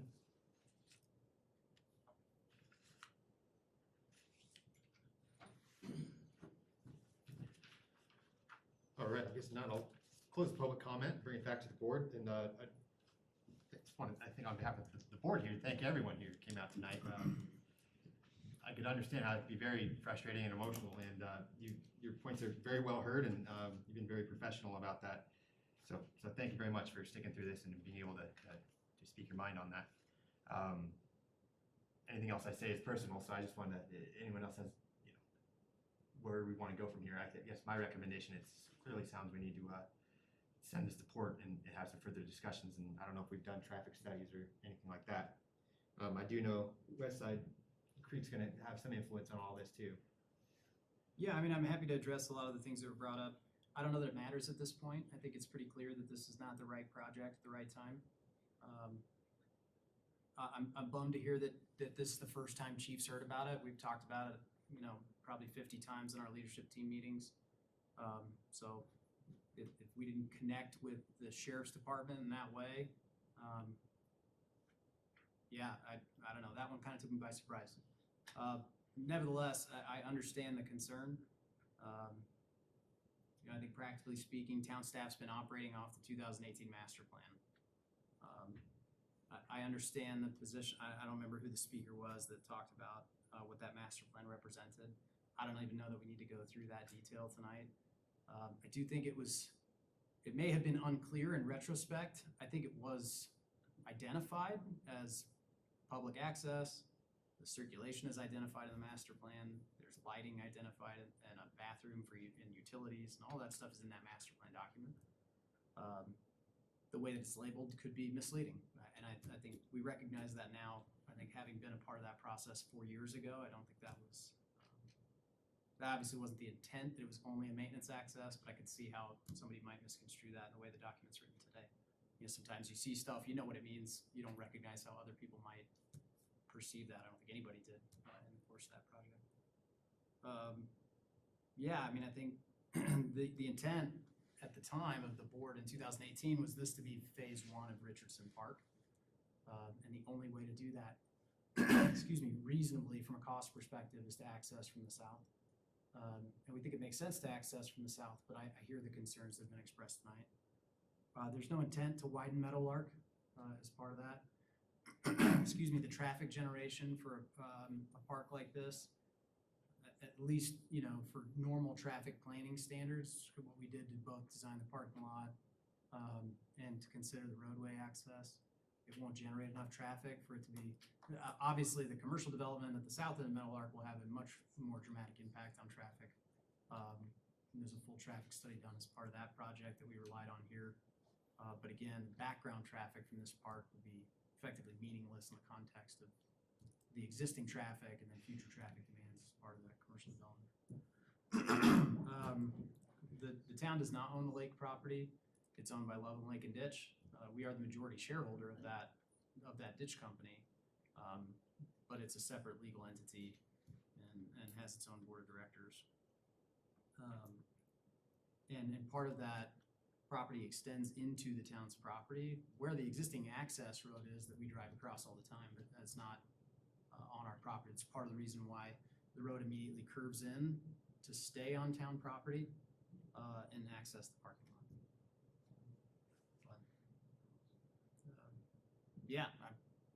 Thank you. Yeah. Mayor, Christian, can you bring up a full map of the park again for me?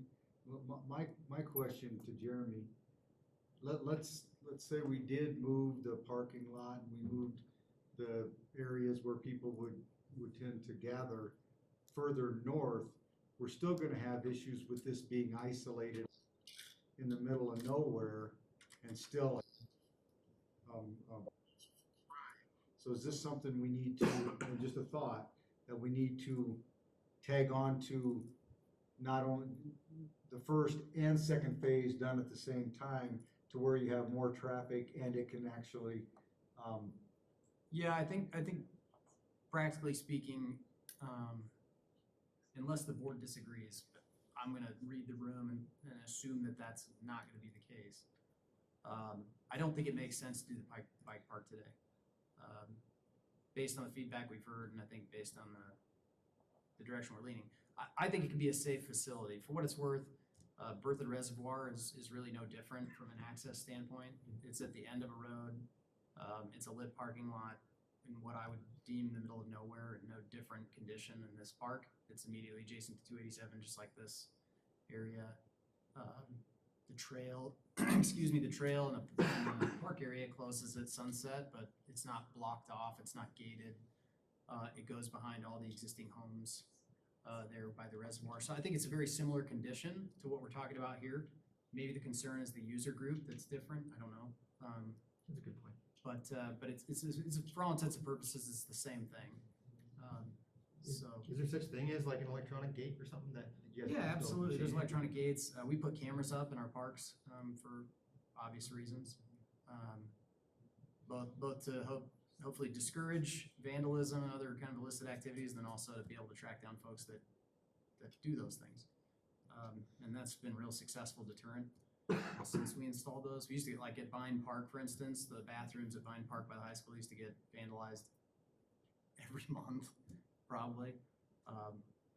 We put cameras up, and actually I think the first week, there was a young adult spray painting the bathroom who noticed the cameras, flipped the cameras off, and then turned around and walked off. And Never saw them again. And since then, vandalism has decreased fairly substantially.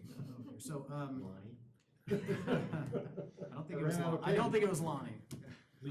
But you know, we certainly are mindful of public safety. I also understand the concerns that have been expressed tonight. We generally don't like to build parks behind people's fences, for obvious reasons too. This one, because of the location and the access point, is not really another good way to do it, other than to delay construction of the bike park until such time as Richardson is developed, and access could be generated from the north in a more kind of cost-effective way. It just doesn't make sense to spend the money that it would take to access from the north today. But in the future, as that entire park gets developed, it may be a simpler thing to do. And so if the board would prefer not to do this as part of phase one, which again was kind of the intent back in 2018, a lot's changed since then. It's been, 4 years. This project's been kind of working its way through. That's the board's prerogative. So would we still want to provide comments or any kind of guidance, or are we just kind of holding on If the this board would until prefer not to do this as a phase one, I'd say let's not even worry about it at all. Let's deal with it when we actually build the rest of the park. And there'll be plenty of opportunity for public input and board input at that point too. Yeah, and that could be years down the road, of course, right? Yeah, and for what it's worth, I also hear the comments from the community about receiving direct notification for a project that's immediately adjacent to their homes.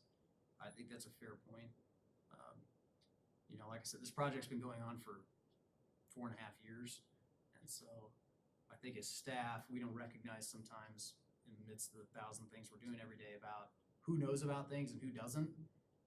We've been working on this project, with the board and the port committee for, again, years, and not, I think, recognizing that the immediately adjacent neighbors may not know about it. So if this were, if this were to be not phase one anymore, what would phase one turn into? What would that morph into? There wouldn't be a phase one of Richardson Park. We'd just wait and develop the whole thing all at once. So there was a lot of talk 4 years ago. The port committee was really interested in what continually got described as low-hanging fruit. What are some of the things that we could afford to do that were identified in, our open houses and, the parks master planning process? What are the things we could get done quickly? Richardson Park is a $25 million facility, right? And that's not gonna happen immediately on the heels of Wagner Farm Park. Sorry, the screen changed, it distracted me. Anyway. Your ADD's kicking in. It is, yeah, squirrel. Yeah, so I think, the bike park was identified as what I think we would describe as low-hanging fruit. There were some members that used to be on the port committee that were very bike-oriented. They're no longer on the port committee, but, there was a lot of push there to get this piece of the puzzle going. We haven't sunk a lot of money into design. The good news about a bike park is that it doesn't require the level of engineering that like a, full-on athletic fields and irrigation systems and things that would be a little bit different. There's a little bit of art and science to this. The bike park designers and builders, there's some feel associated with that, right? You look at things like drainage and stormwater runoff and those kinds of things, but for all intents and purposes, there's a lot of like hand shaping that goes on out there. So it doesn't require as much engineering up front.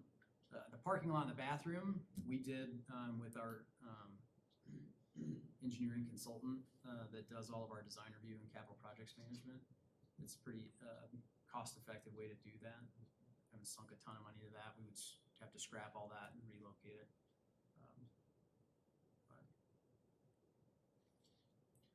I think, from our perspective, I ride a bike. I think it's a cool idea and it's a cool project. I haven't been involved in the kind of the day-to-day design piece, that kind of went through the board committee and others, but yeah, I mean, but I also hear the concerns being expressed by the neighborhood. Sorcelli? Well, I definitely want to commend staff for the design, and I know it's been a long process, and it's the intent is a good one. So I just want to thank you because I think it's a good design in itself. However, I also want to speak to the audience and just say thank you for coming forward. It is very intimidating and it's hard to share your feedback, but I think we can do a better job as a board and staff to make sure that this is a constant two-way conversation with these things, and that the communication is that you're inundated with communication instead of lacking. So I think that's when you come forward and share with us that maybe there was lapses in communication, it helps us all do better. And I know when you're planning and you're creating things that you're trying to create a great plan to propose and to present. And so that's, I think, how staff operates. They do a great job, but we want to create this amazing thing that we can then present to our community so they can have feedback.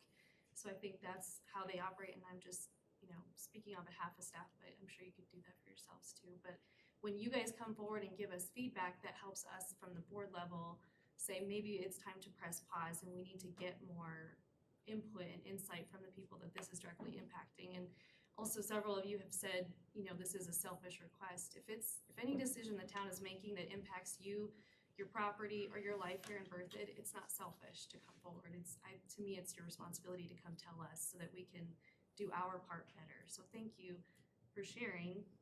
And I do think we don't want to obviously scrap this project. I think it's a good press pause time.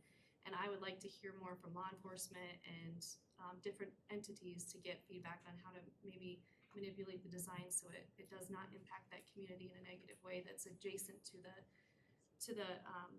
tracks. And I also think that the wildlife comments are good ones, because if the wildlife is more of an amenity to that neighboring conjoining area, then we need to consider that as being maybe a priority over some of the recreation too. So I think that's important. I also think it's a good time to press pause, because if we're asking for something that's $800,000 over budget, we want to take time to reevaluate that and make sure that we're not approving something that wasn't in our budget that's that extreme. So I think it's a good time to push pause. And I would also like to say to staff that if there are too many projects kind of up in the air, it's okay to slow down and for us to take a breath and just continue to reevaluate it and do it right for the long term, instead of feel like we have to be pressured to get it done quickly, if that makes any sense. So that's all my stuff in a nutshell. How's it going over? Trustee Ayers? No, I completely agree with everything Trustee Sorcelli said. I don't have anything to add to that. That's pretty well sums it up. Trustee Murphy? Yeah, I'd like to commend the town staff for their design work. It seems like it's a really good location. I'm not convinced that it isn't necessarily the proper use. It certainly seems like a phasing and a timeline challenge and a design challenge more than anything. And I'd be comfortable discussing scope. Maybe this isn't the proper venue for that, but I think once that's more dialed in, we can maybe start moving this forward. But obviously we need more community input, and I'd like to hear that before we move on anything. Trustee Stevens? Again, May summed it up pretty good. I think this is a phenomenal design. It's gorgeous. I think anytime we can do anything like this for the kids, young adults in Berthoud, I would always support that, but not in lieu of safety. Yeah, I agree that if we can make it a full phase or a half phase or something like that, and if we're not gonna work on this, we probably have time to work on Cedar Drive. For what it's worth, Trustee Stevens, those are different groups. Okay, sorry, maybe you could borrow from each other, I'm not sure, okay. Yeah. That's all I have. Trustee Hardy? Well, just looking at the presentation, presentation, I was gonna make the comment that if we're over budget, then we need to wait, because I'd almost rather kind of keep things on track with that, and I feel like we have to cut anything and do it poorly. But it's kind of sad to see this have to slow down and pause a little bit, because this has been on my radar for 4 years. I think I haven't saw it like in the last bit of my time on planning commission. But again, I'm in no hurry. I'd rather do it right the first time and make sure it's within the budget, since it's already gone up in cost. But then, how long do we wait before it's out of our budget again? Because costs keep going up. And for clarity, the bike park is in budget. It's that asphalt pump track that's. Oh, it's the pump track that puts us over, so we could, okay. And that was admittedly kind of an addition. It was something, the bike park designers, as you can imagine, this is what they do. It's their niche. And they're very excited about it. And so they really wanted to show us what could go there, which we thought was cool. And I think the port committee was excited about. When we got the bid number back and the asphalt pump track was more expensive than the original bike park that we'd conceived, we didn't really feel like that was the right thing to do, but we wanted to show it to you. We wanted you to be aware of it. Town's got its own asphalt machine. Yeah, so actually, it's all handwork, which is why it's so expensive. The entire thing gets built by hand. It doesn't get built with heavy equipment. So, which you can imagine, you know, moving asphalt by hand, and packing it by hand, and Burns a little bit. yeah, running whackers and what, I don't know. We watched a little video about the process. I can see why it's so expensive. But. And then like what you talked about, Chris, about kind of being surprised that we've been talking about this for 4 years, and so many people say they haven't heard or been notified or seen any content or talk on this. I've always kind of pictured that as being the parking lot on the south, and then that road that goes from that parking lot to the north parking lot was the service road. But yeah, like, what makes sense to me, maybe it doesn't make sense to somebody else. Yeah, that's what's outlined in the master plan, but after that's how hearing it's some of the always feedback, presented. I actually see why it's not clear.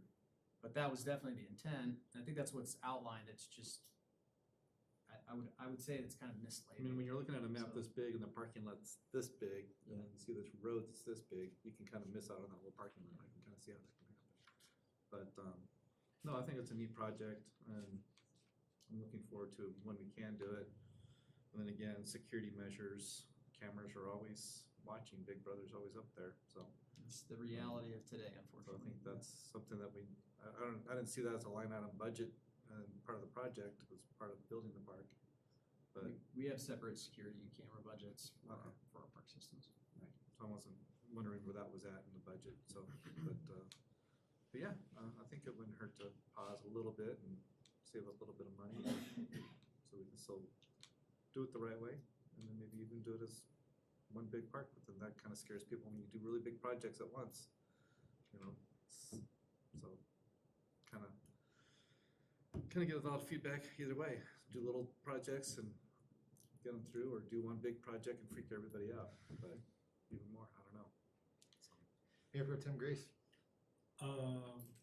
Pretty much everything everybody else said. Actually, kind of sad we don't get to talk more about it, because I have a nice laundry list of stuff I was gonna go pick on Jeremy for. Thank you again, citizens, for showing up. Your voice definitely counts, and it absolutely helped shape our decision this evening. So, you guys are doing your job, helping us do ours. So thank you. Yeah, that's it. Well, I agree. I think we do have some noticing stuff to work on. I'm also frustrated. I think anyone who grew up having a BMX track or something, or if I was a kid, I'd be very excited. I think this would be a nice thing to start on next. I don't know a solution. I can't think off the top of my head how to make this work right now and make everyone happy. So I think it's prudent to make sense that we just have to push this off. But I wish there was some type of hybrid we could keep going. Sounds like Mr. Workman, you have experience with bike parks and had some good ideas of what we could do to try and mitigate that. And I hope we do reach out to you. And I think, you know, you guys are the kind of the best eyes and ears on how this could be accommodated and still acceptable to you. So I just hope we can get this back on the table as soon as we can. I think this serves a lot of kids that won't be served otherwise, and adults too. That's big kids. Yeah. That's it. So Send it back to port. So I was gonna say, so it sounds like we want to put the brakes on this, but do you want this to go back to port? Do you want to I think we need to talk as staff about kind of what the most, for what it's worth. I think everybody understands this. We don't just like make stuff up on the fly, right? There's a lot of time and thought that goes into how things are laid out. Doesn't mean that we always get it right. Obviously, in this instance, immediately adjacent neighbors, it's a totally different story than all the other feedback you get from everybody that doesn't live there, right? So that's a totally different conversation. But there isn't really a practical way to do it as a standalone without doing it the way we've designed, for what it's worth. Without spending even more money, which I don't know that makes sense either. And honestly, I think in the context of the entire park, if we looked at it completely differently than what we're looking at now, we would probably come up with a different plan that might actually be better. And so I think we may want to take a step back entirely and say, does this make sense within the context? Because we are designing Richardson Park right now.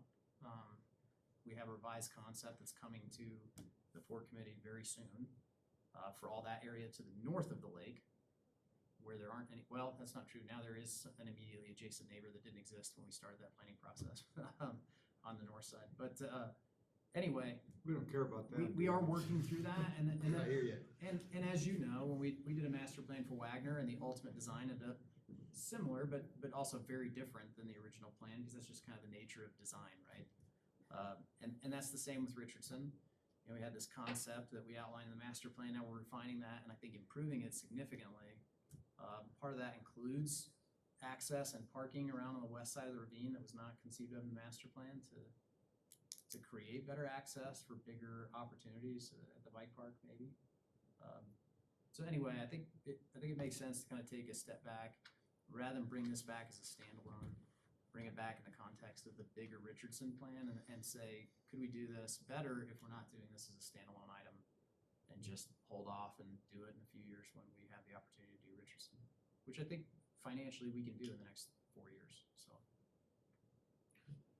Work, everyone? Okay, thank you. Thank you, guys. Thank you all for coming out tonight, waiting that long. Our final agenda item tonight is the adoption of the International Fire Code. And we have Planner Kurt Fries. Oh, you're right here. Great. Good to see you. Planner Kurt Fries to introduce this. I'm used to all these people coming out for developments. I'm used to this being development. Oh, yeah. It's kind of rare. Well, as we've been talking about, we've been updating, kind of keeping up to date on all of the codes, and in the last 4 or 5 years since Chris has been here.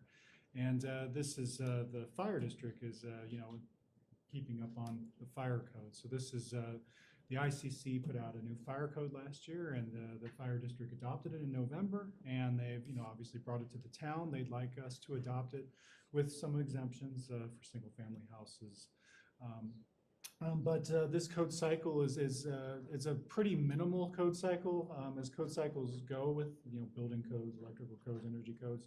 There's usually one major code cycle every 5 to 10 years, and then the rest are more minimal, where there's just definition changes or some clarification of language or just some minor changes, and that's what this is. And so there's really no major issues. We've had our building Pro Code, who does our building inspection, look at this. We've talked to the fire district, and they have adopted it already. And so they're going to all their communities, not just Bergen, and they're getting this adopted. So tonight you'd be adopting basically what that ICC is doing with those exemptions that you see in your packet in the ordinance.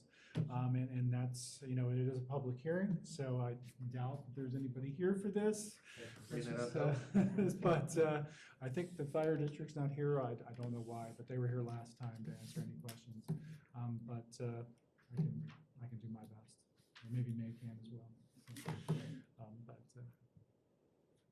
Okay, thank you.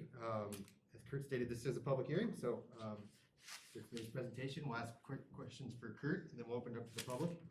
Your comments will be treated as testimony, and then we'll come back for a decision and a vote. Any questions for Planner Freeze right now? Is this the second time we've seen this? Yes. Okay. Yes, it's being adopted by reference, so first time you had to schedule it. I don't remember seeing this before. oh, this is, I forgot. They showed it to us, I think, a couple meetings ago. Yeah, it was To two, set the date. 2 meetings ago, because we have to set the date 30 days out from Yeah, the date. yeah, I remember that, okay. I didn't remember going through that. Okay, any questions? Go ahead. Trustee Grace, Mayor Pro Tem Grace. Sorry, I'll get used to that. Oh, yeah. I guess I know the last time this was in front of us, there was a bit regarding 3D printing. I'm not seeing it in here now. And I'm just curious what that was about, or if it was just kind of thrown in there, I'm not sure. And Joe was supposed to be here, the fire marshal. Yep, he said he would answer it. I'm not a fire code expert. I'll readily admit that. But I would assume that, since 3D printing is becoming a more prevalent business, that, they basically are addressing it in the fire code now. This is adopted throughout the country, right? And so everybody can make exemptions, and the typical exemption is what the fire district's recommending, which is single family homes. And there's very, very, very few communities that go with their recommendation, but this is thousands of communities are using this, and a code council comes up with it. So I'm assuming that's what that's about. It's just addressing any fire issues Okay. related to that. It makes sense. I guess the other question I've got, page 9 of the fire safety, or page 94 of the packet, specifically the hazardous materials transportation routes, says for it to be avoiding residential streets where possible and only main thoroughfare, or posted, truck routes. Do we have anything like that in town of like, this is the posted truck route? Because I'm not sure we do.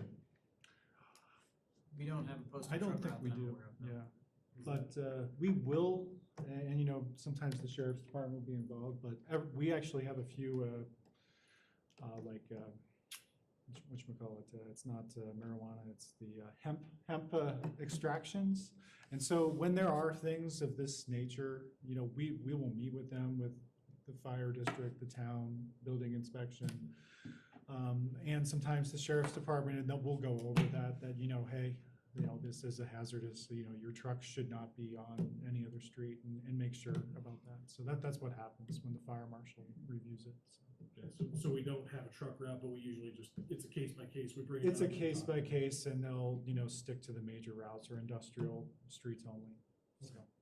Is that something that would be something we could, I guess, talk about of installing or having truck routes listed, or is that a little bit much? I'm not sure. I think it's a little much for this, but I think it's more of a case by case basis right now. But right now, it's probably First Street is the truck route. I mean, for lack of a better word, and Second Street, is not really a truck route, I think, per se, but it's where most of the industrial traffic goes down. So, but yeah, I mean, for the purposes of the fire code, I think that's probably pretty big, unnecessary, I would say.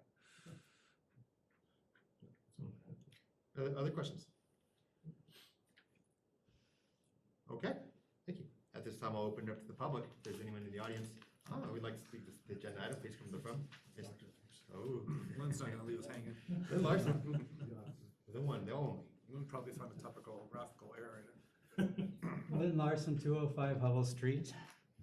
As I was listening to you, and I have to say, I've fallen down on my duty as the town nitpicker. I have not read through this document. But so my question is, and it would be to Kurt probably, or to the staff, to what extent are the changes or our existing fire codes addressing the increasing problem we've got with wildfires in Colorado? We saw the Marshall Fire, and we had one just, I think, this afternoon. There was one south of town, at least it seemed like that, because I was driving back from Longmont. I saw smoke, and then it went away, but I could smell burnt grass. So to what extent is our current fire code, or this replaced or updated fire code, addressing this increasing risk from wildfires around the town, coming in and then starting the town itself on fire? We don't want to have a Mrs. O'Leary's cow kicking over the lantern and burning the town down. Thank you. Thank you. Planner Freeze? Planner native grasses, I guess. I don't know that it is addressing this because it's a nationwide code, but it's something that, you know, we could talk to the fire district about. We are fortunate that we really don't have too much of town that's on the other side of 287, so we don't have to worry so much as Boulder and Louisville and those other communities do, but I think that's just something for maybe to talk with the fire district about, you know, or what are they doing maybe. But this is an international fire code, and they're not, I think they do in general, but I didn't see anything in the update, which was again pretty minimal. The first round, you know, it was maybe like 20 changes, mostly definitional changes. So, but I'm sure they're probably going to work on it at the next update because there has been so many issues. So. I will say that we've talked at the staff level about engaging with the fire district specifically about wildfire mitigation efforts. You know, coming from California, wildfire mitigation was a regular and significant topic in our community and all the communities around us. Very strict codes about how that happened. We don't have here. So we've been talking about that just the last like 3 weeks and trying to get some communication started with the fire district about, you know, should we take this on? Should you take this on? Should we do this in partnership? I think doing it in partnership, there's some easy ways to embrace that, but yeah, definitely a big topic of conversation for everybody. I might have found, I think possibly the answer you were talking about, I believe it's page 96, it actually does talk about vegetation, specifically weeds, things that could cause those. Essentially anything in excess of 8 inches that could cause fire is what they have referenced here, is what it's saying. I don't know if that's in addition to what we have, but it is referenced here to answer your question, because I've got your back, Lynn. That's pretty, yeah. All right. Anyone else in the audience? Okay, I'll close the public hearing portion here, bring it back to the board for deliberation and a vote. Sounds like we're all in favor of this. Anyone have any last words or thoughts or? I'm fired up. All right, hearing none, is there a motion? I had a comment. Oh, yeah, go ahead. I'm all for updating code to 2021, and I think it's definitely an issue that we need to really look for in the coming years in addressing wildfire, not only in mitigation standards, but also from a structural and material perspective. So just like to revisit that in the future. So It's kind of your background too, right? You're Yeah. an architect, yeah. Yeah. Awesome, sounds good. Anything else? I'll look for a motion. I'll make the motion. I move to approve ordinance 1304, an ordinance amending chapter 11 of the municipal code of the town of Berthoud by adopting the 2021 International Fire Code as adopted by the Berthoud Fire Protection District for the purpose of establishing minimum requirements for providing a reasonable level of life safety and property protection from the hazards of fire. Second. All right. Trustee Stevens has moved, Mayor Pro Tem Grace has seconded. Any final discussion on this? Clerk, may we have a roll call vote, please? Trustee Hardy? Yes. Trustee Grace? Yes. Trustee Ayers? Yes. Trustee Murphy? yes. Trustee Sorcelli? Yes. Trustee Stevens? Yes. Mayor Karspeck? Yes. All right, thank you for sticking around here. We're at that point of the night, we're at reports, and this is for time for the members of the board to kind of report on what's going on in the community, what you're involved in your committees, any concerns to staff. It's one way to get things on the agenda if you'd like to see if there's support to get something on a future agenda item. So I'll start out with staff. Nothing for me tonight, Mayor. Okay, thank you. Attorney Smith? Only to congratulate the brand new trustees and also to congratulate Trustee Hardy, and I look forward to working with you all. Trustee Stevens? The only thing I want to reiterate how impressed I was with the bike park. I mean, I really wish there was a way we could get that standalone done for the kids, the hard work you guys put into it. But I do understand it's a huge safety issue, or could be. But I just wanted to you know, reiterate that again, that, you guys do a phenomenal job, and I wish we could have made that work. And that's all I have, Mayor. Thank you. Trustee Hardy. Well, since Lynn didn't do any nitpicking, I've got a few that I've picked up off of social media. I saw something about someone complaining about Vantage Construction. The big earth movers are starting their engines before the allotted time slot that they're allowed to do construction. Sometimes as early as 6 a.m.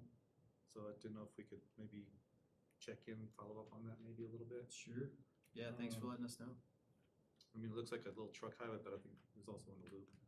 I posted a nice little article about dark sky ordinances in communities, and then one person commented, "What about the rec center?" So, just I know we've already talked about it. Yeah, it's all Curious to know it's all if we're still compliant with our working dark on sky that. ordinance, but So anyway, just thought I'd put that out there, that was a little jab at us again out there in the public world. Been some talk since I have my business downtown. People have been asking me about the sidewalks and all the little spray paint marks on the side, the streets and the sidewalks down there, what's going on and what's happening, and does that mean we're gonna get our sidewalks replaced, or what's happening, that sort of thing. So again, kind of a communication thing. You see guys down there with hard hats and spray paint and measuring stuff, they start wondering what's going on and what's gonna happen, how it's gonna affect their businesses and things. Just tell them it's just part of our redevelopment of downtown, and go check the we're doing website. some survey work. We're just getting some surveys so we can get some bid work, and We're not actually getting bids at all. We're just No, doing some okay. survey work, Right. so that we can decide whether or not we wanna do the Third Street, Massachusetts project that was identified in the Mountain Avenue overlay plan. so I get to that part at least and go from there. So, but I was kind of curious to know if there's any plans or possibility of any funding for downtown businesses to have their sidewalks like we have the sidewalk shared for the residents. Is there anything that we can do for our downtown? Because the sidewalks are getting overall kind of bad down there. So just throwing that out there. Don't need an answer tonight, just. Well, I can tell you that the sidewalk cost share program specifically exempts, multifamily and commercial properties. But if the town board wants us to prioritize fixing sidewalks downtown, we could do that. It's just looking kind of a little bad, but anyway, We did mud jack a lot of the sidewalks downtown just in the last 6 months. So if you haven't noticed, you know, the medallions were all sinking and created some pretty significant trip hazards. All those have been fixed. So we've done a couple of those things, but you know, in the older residential parts of town where the sidewalks are in pretty bad shape. Not to get into a whole lot of debate tonight, but the code, we've talked about this before, the code says the responsibility for sidewalk maintenance is the property owners, not the towns. That's Just why trying to look for a little that's help why we for put the 'em. sidewalk cost share in place, but yeah, I mean, just looking for help. I'm happy to share my personal opinions about that. It might not jive with our adopted policy, but that's probably a discussion for another night. No, but we can always change the policy too. Yes, you can. And then, on historic preservation, we recognized our first home. It's 633 6th Street. They get a little sign, little realtor sign out in their front yard that spotlights them as being the designated home of choice or of extraordinary benefit to the community. They will do that quarterly for homes. We will be doing nominations here for our next meeting in May for an extraordinary, not business, but the building then our commercial districts of our historic downtown. So keep an eye out for that little window decal designating that particular building of historic designation. So things like, you know, City Star got the mayor's award for preservation of completely restoring that whole building that used to be Dean's Furniture and Auto Repair before that. Another thing I wanted to bring up is requesting an agenda item or some sort of study session or whatever the board feels is appropriate, but I'm gonna try and do more research and talking about somehow creating more affordable housing in our town. I've been sharing with Will some links of some things that have been going on around us, like McWhinney's got a kind of a rent-to-own community sort of thing. They work with local housing authorities, which we don't have a housing authority. So what steps do we need to take in order to have developments like that happen? Do we have to have a housing authority? Is it a zoning? What measures do we need to take in order to start talking more about affordable housing? And I'm not talking about low-income housing or deed restricted properties. I'm just talking about how do we create programs and incentives and zoning to bring these $200,000 and $300,000 type price point homes back and fewer $800 and $900 million homes. So, but those are just my topics. So that's it. I agree with it too. I think you brought up affordable on the last board too, and on an agenda item, and I think we voted that we wanted to have that. So I definitely agree. I think we'll also get into logistics sometime soon here about a retreat. Yeah, I should have told you I did have something to mention tonight. I sent you guys a kind of doodle poll to see if we could identify some dates for a retreat. I don't think, we've only got 4 responses, but I don't think any of those dates are probably gonna work. There is one date that has all the 4 that responded, all responded, but then I looked at my calendar and realized I picked a date and I will be out of town. So that's not gonna, You don't need to be there. yeah, real smooth. Let's chalk that one up to the rest of the night. So I'm gonna send out a new doodle poll with some new dates. And just be on the lookout for it in your email. It'll come out, it'll come to you the next day or two, and I appreciate your responses and see if we can get some scheduled. And it'd be a great place to talk about those priorities like affordable housing and any others that you might want to talk about. Trustee Sarcelli. I have a few things tonight. Speaking of affordable housing, I feel like I'm hearing a lot from seniors, and even after talking to the House and Neighborly Services about how many increased people we have in our community that cannot afford basics here, like utilities, mortgage, rent, that were able to handle it before, but are on fixed incomes and are now struggling more and more just to pay their bills. I know that we're giving out a lot of shut-off notices every month from the town level, and so I really want to bring it forward that I'd like to know what we can do as a town to help assist those people who are almost being pushed out of our community because of the rising costs of living here that's outside of their control. And so I think to me it's important that we address our utility costs, even if it's comparable to other communities, just in perspective of the fact that we are hurting a lot of our community members by maybe not looking at options for them. And I don't have a solution, but I'd like us to be thinking about that. Loveland has a senior program for utilities. So there's stuff we can look at. Sure. I brought up the idea of adding like a line item, like a tip line, where pay it forward and donate another $20 or $100 to someone else's utility bill. Actually, I think the city of Loveland has a program where the city donates money like to the House and Neighborly Services, or sets it aside in a pot so that it goes to those who qualify that are in need to help pay those bills or offset those costs.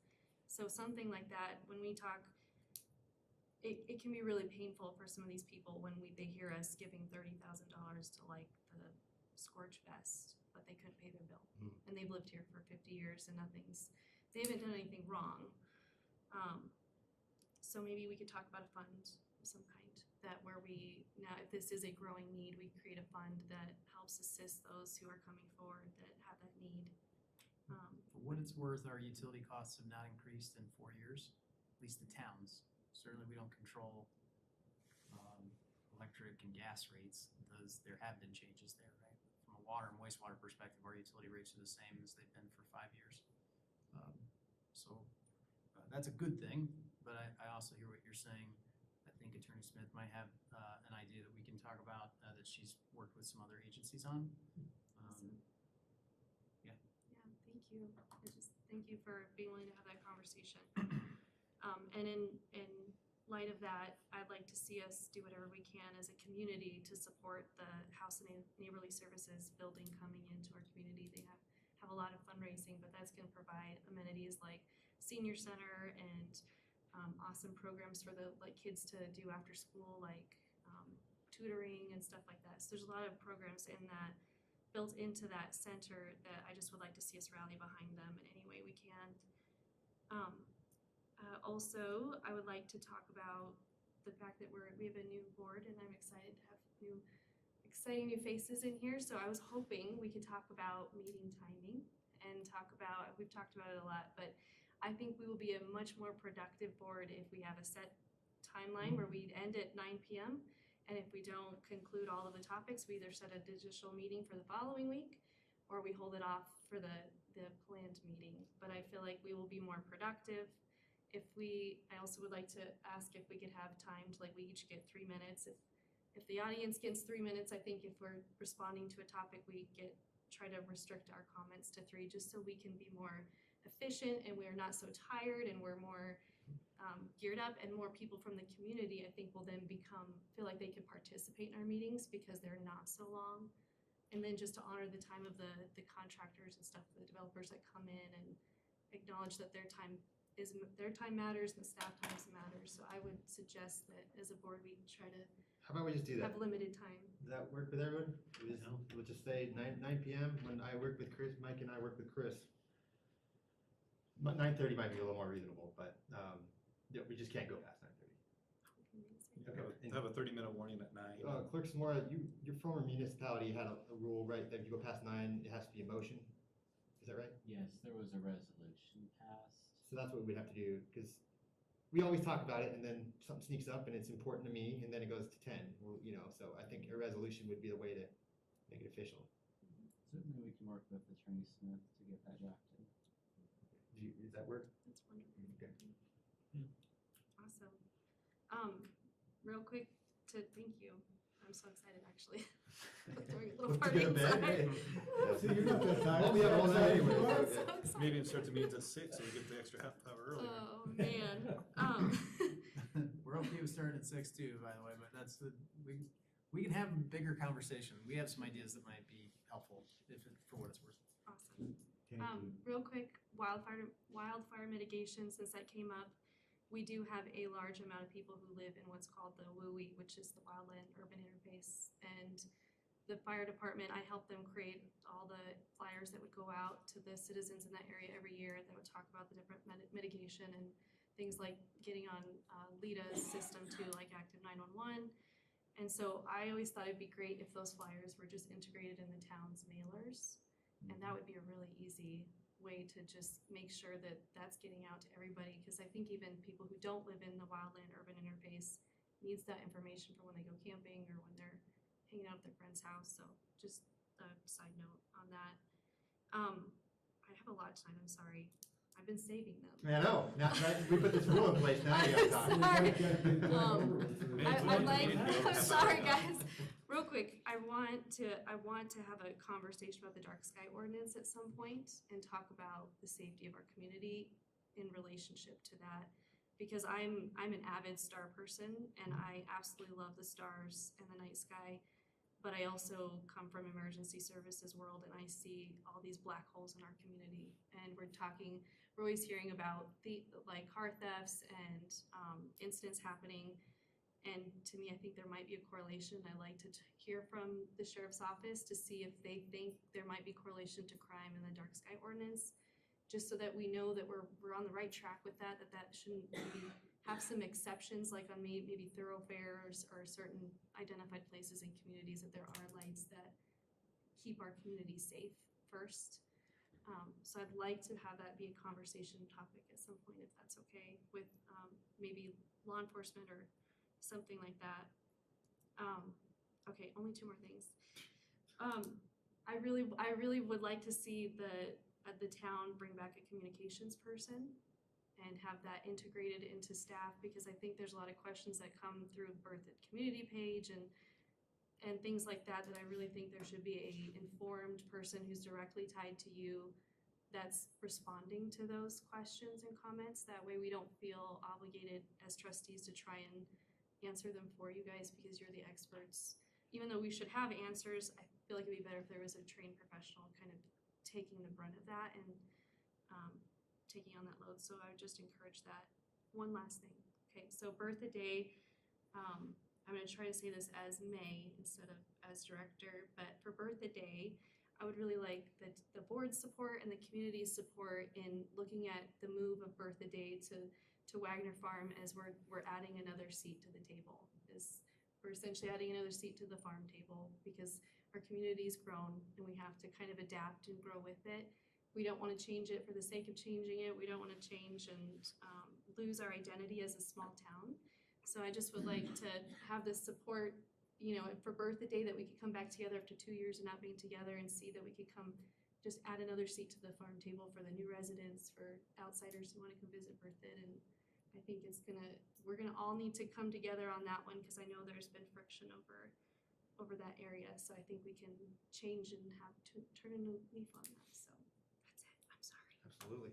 No, those are good. Jeez, Trustee Ayers. 3 now. I don't have anything specific. I'm just, grateful for the opportunity to be up here and representing the town. And I hope that in the future I can contribute with helping out Port Committee, presenting their ideas to you guys. And I'm just excited to be here. And yeah, that's all I have for today. I'm sure I'll have stuff in the future. Absolutely. Thank you. Trustee Murphy. Well, I'd like to thank the voters for trusting me to be here. I look forward to working with all of you. With regards to some of the stuff tonight, I'm certainly disappointed about the bike park. I hope it comes back through this redesign process soon. Regarding some of the comments I've received lately, I had a citizen approach me about the Silver Sneakers program. I don't know if you guys discussed that lately. Amanda's wondering why she stuck around. What were they asking? Do you have an update on whether that's gonna happen or not? Or? Yeah, I do. I did call a couple weeks ago to. Come on up, Amanda. Don't hide. I did call their it's called Tivity Health. Yeah. And we did an update with them, and they did say that we have been reviewed, and we are kind of looking that we should hear a phone call within the next, who knows how long. So sorry, I'm nervous. Jeez. Like I wasn't prepared to speak. Sorry. It is right here. I think Amanda's gotten beaten up a little bit about Silver sneakers. Silver sneakers, so she's probably a little gun shy too. Well, we have been working on that since I got here back in March. And we did go through the waiting process. We got put on the wait list right away just because I knew that there was a process to go through it. Sure. Unfortunately, at that time, they weren't accepting any new locations. Okay. So as of 2 weeks ago, when I called, they did say that we were reviewed, we were analyzed, we are on the list for recommendation, and now it's just a waiting game. We did get another program in, didn't we? Yeah. I just saw that. I did see that. We got Is that a Optum, similar one? Optum and Ash. United? Ash is like silver and fit. And then Is it semantics, or what's the difference here? it's basically just another opportunity for, So it people are depends asking on your about- insurance and what you're Okay. eligible for. Yeah. So some choose this plan and it covers this, another plan covers silver sneakers. So fortunately, we do have the other two, and we've gotten, last I looked when we first did it, we implemented it on April 15th, and we had 52 members that had already signed up through the Optum. So Optum's kind of that bigger one right now. Ash is a little lighter. We have only one, I think, from that. But Isn't Anytime Fitness, aren't they back in operation? They, And aren't they? they are, and I did, that's what prompted me to call again and say, hey, I've been on the list for a year. And I found out that they have a corporation agreement. So anytime they bring in that organization, they're automatically covered to offer silver sneakers. Okay, so if somebody wants to do silver Snickers, I like them Snickers, say Yeah. you would. Silver sneakers, we can at least direct them to that facility. They can go to Anytime Fitness. You can, but They don't have as we much. want them in our facility. Temporarily. Temporarily, yes. Yeah, so hopefully we'll have them shortly. We still have all those folks patiently waiting, and I do still email with a few of them quite often, so. Okay. But yeah, hopefully we'll hear something. I don't know what that time frame will be, but. I appreciate But your yeah, candor. still on the radar. I was calling every week and they told me to stop calling. So now I went to. Huh? You need to call twice as much. Yeah. Now I went to once a month to every couple of months, so. Awesome, thank you.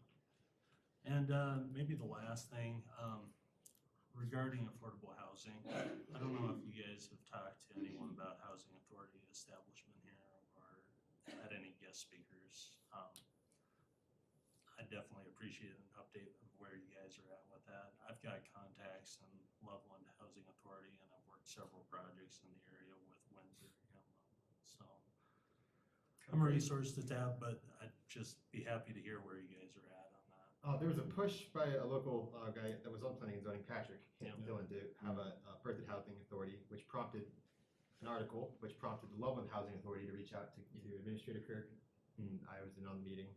And basically, they were just saying, you can treat us like your housing authority. Am I overstepping? No, I think you're 100% right. Loveland Housing Authority made it clear to us, I think you and I, in a meeting with them, like, why would you do that? Then you're just gonna be competing with us for the same pot of money, and we already have the ability to provide service in your community.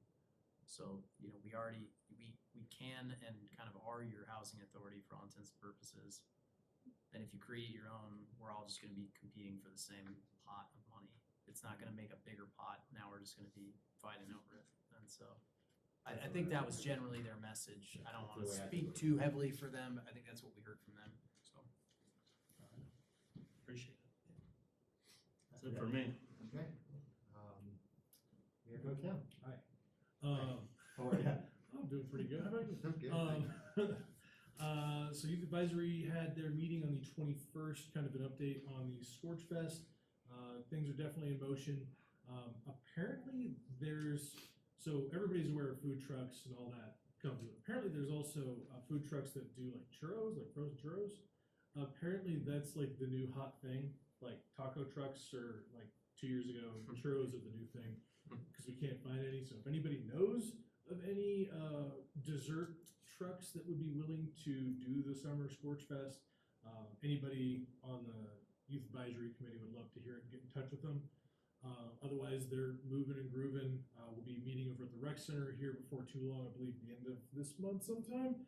I've got more notes that you and I get to hash out over what is and is not scoped. Currently, the contract, I believe, got moved over to your desk and is... It's signed. It's signed and the deposit's paid. Okay, yeah, so it's all ready to go. It's gonna be the 29th and 30th of July. It's gonna be a half day and then full day in the afternoon. Designed for older kids, also including adults, I'm sure, but, you know, all that good stuff. But, yep, they're doing great. They also have their cleanup day. They finalized that. They're gonna be working with the Berthoud high school student, their council stuff. Sorry, I forgot what they were called. Student council, Berthoud Student Council. They're gonna be meeting at the high school at 10. If you have an AP Latin or Physics C test that day, that's when it's being held, so don't worry about it. But yeah, if anybody wants to come by and pick up trash, you just meet there at 10 o'clock. They'll have donuts. Then you get sent off to wherever you go and just pick up trash. 10 o'clock, May 13th. It's a Friday. Right. You know, good chance to knock off work early. Only other thing, and this is more on a personal note, thank you, fellow trustees, for trusting me and choosing me to be pro tem. Definitely was kind of a surprise. Not opposed to it, and I hope I can serve you all well, and hope I can serve the town just as well as my predecessor did. So that's all I got. Well, thank you to staff in the room here tonight. I think for an inaugural or an opening meeting and for the new trustees to kind of run into two big citizen issues, the night that you're just coming in, learning lesson, and I know how much work you guys put on both of those, and really just want to compliment you on how you handle those situations too, and I appreciate you guys being kind of light-handed on that. Keith, I don't know, Bill Markham's not gonna like me saying this, but every time I see him at Cornerstone, he mistakes me for Chris Kirk, and then he just wants to let me know how great Keith Knoll is, and how you gotta keep him around, and then I swear it just happened to do this. Don't tell Bill, but I just want to let you know you're very much appreciated by a lot of people in the community, including me and Bill Markham. It's a recorded meeting, though. You can see this. Fell asleep. Let's see, the only other thing was the tree board. Congrats and thank you, Lynn, for Arbor Day on Saturday, and our great forester Josh Embry and all the staff coming out for that. Ended up having the Girl Scouts come out too, and it was incredibly windy that morning, so to have that turnout was fantastic.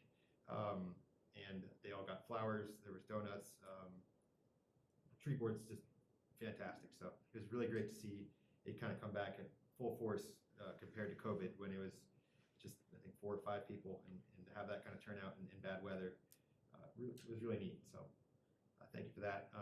The only other thing was did our first front range passenger rail meeting.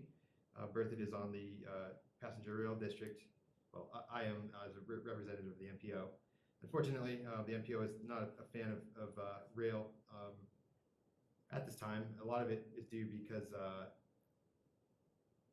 this district, I think I brought this up before, but for the new members, this district has now looped in Greeley.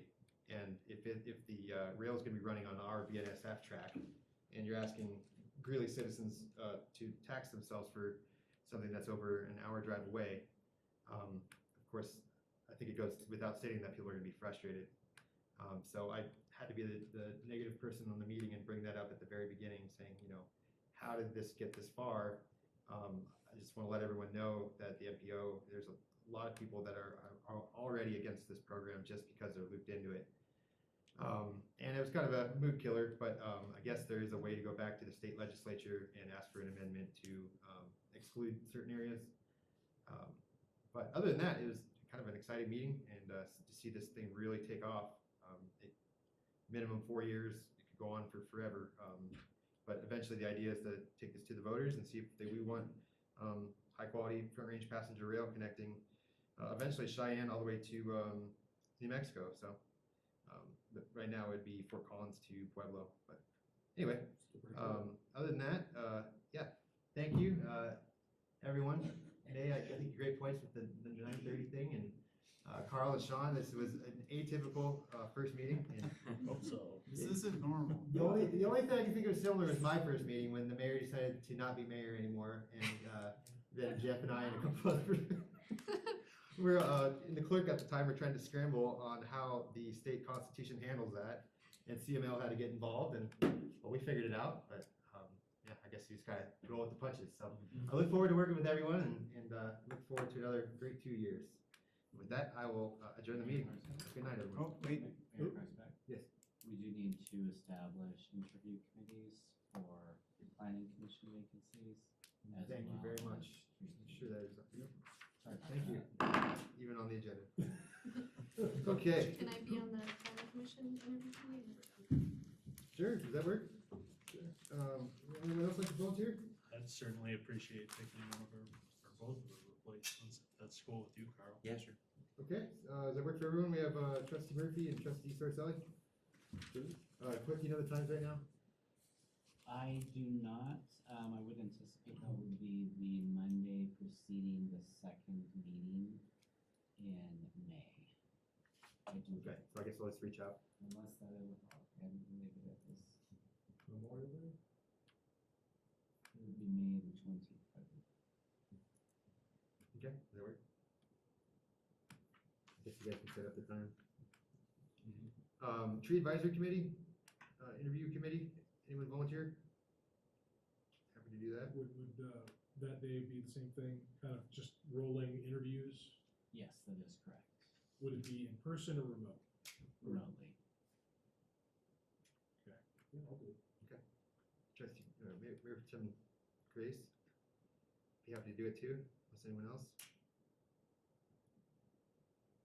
Okay.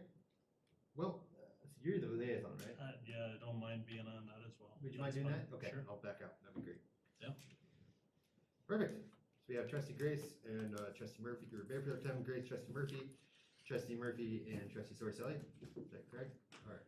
And May, I forgot to say this, but I just want to let you know, I more and more understanding some of the pushback you're getting with this seemingly huge momentous decision to move to Birthday Day, and I just want to let you know how much I appreciate what you're doing. and try something new, you're always gonna get that, and it surprises me, some of this stuff. It doesn't make any sense, so I think you're doing the right thing, and people just need to see it. And once, there's not gonna have the parking issues that people think there might be, and if it does turn into some flaming disaster, you know, it's a future ride. Well, they can guarantee I haven't slept in a couple of months Well, trying to figure out all that's why those I'm bringing it up. nuances, so. I don't think you need to worry that much about it. So all right, thank you, everyone, have a great night.